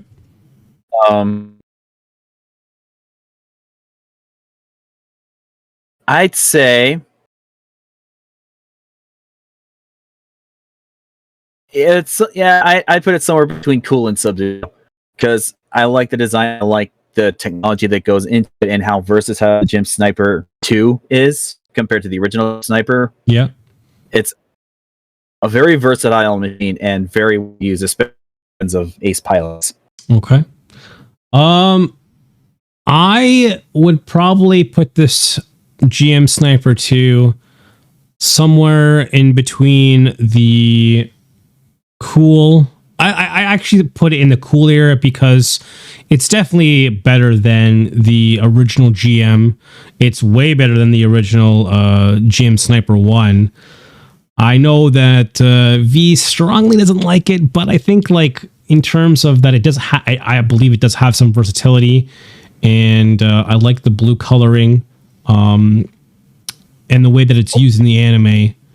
I'm gonna have to put it for now. It's gonna be in the Cool section. It's gonna be in the Cool section. I forgot something. No, go ahead. I remembered something. I was looking at a picture of it, and the backpack was actually the first one made differently. You know, where the two thrusters are up and down. I completely forgot about that. Yeah. And I will add on to mine. I guess I'm a little bit harsh towards it. It's okay. You all do make valid fine. points, though. I will point out you make valid points of its versatility, and that's something I admit I do tend to forget, because I do look at the name sometimes and I think, that's the general function. So I won't put it on the floor because of its versatility. It is, that is a good point. So I won't put it like Sub-Zero area, but I will put it down as, is there a lukewarm? Can we do that? I'll put it on the board. I just don't want to go too high with it. Okay. You basically put it in between not cool and cool. So I think for everyone here, the majority of what everyone says, I think we're going to put in the cool section for now. I think that's what we're going to do. That'd be fair. Okay. Versatility, cool. Now, you thought we were only doing one MS, but we're doing another. We're doing another. And this one... Which one? I think a lot of people actually don't really know about this mobile suit. It's, I think, one of the most interesting and cool forgotten designs that we really don't see much of. And it's, I think, one of the only mobile suits that actually uses tentacles.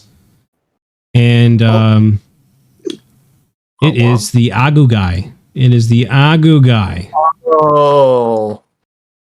And for me, this mobile suit is, if I could have a category past Sub-Zero, that's where I'd put it. It is absolutely wicked. It has tentacles. I love the head shape design. It's so different. Even though it has the mono eye, but it still manages to stand out. And I just think it's fantastic. Sub-Zero for me. Anyone else?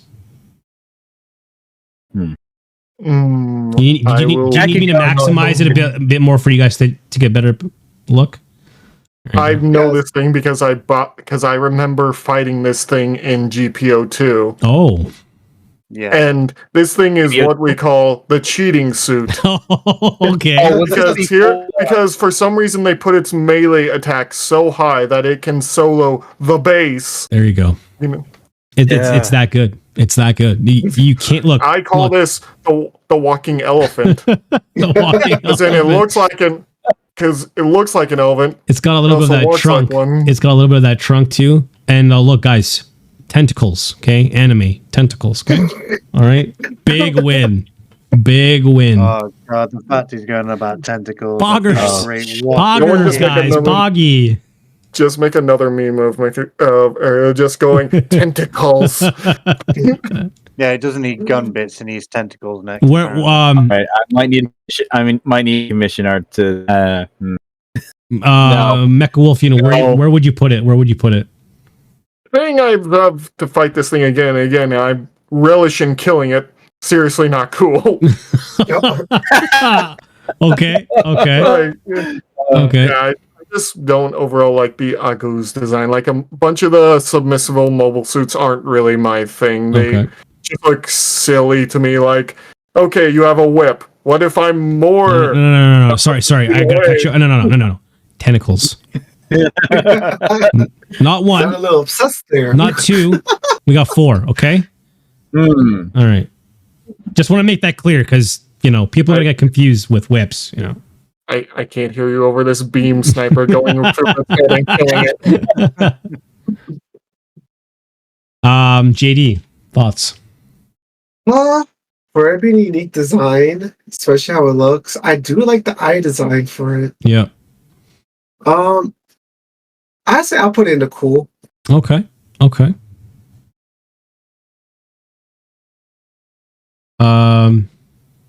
V, what are you thinking here? I'm trying to love it in that sort of it really throws me back to like I'm gonna say mid to late 80s sort of mecha where tentacles, whips, whatever you want to call it. You were right the first time. Tentacles, yep. Oh my god. It's a different design from anything else out there, realistically. It's got its own... It's kind of like... When I look at the Zazabi, and I think, okay, there isn't anything like that realistically out there.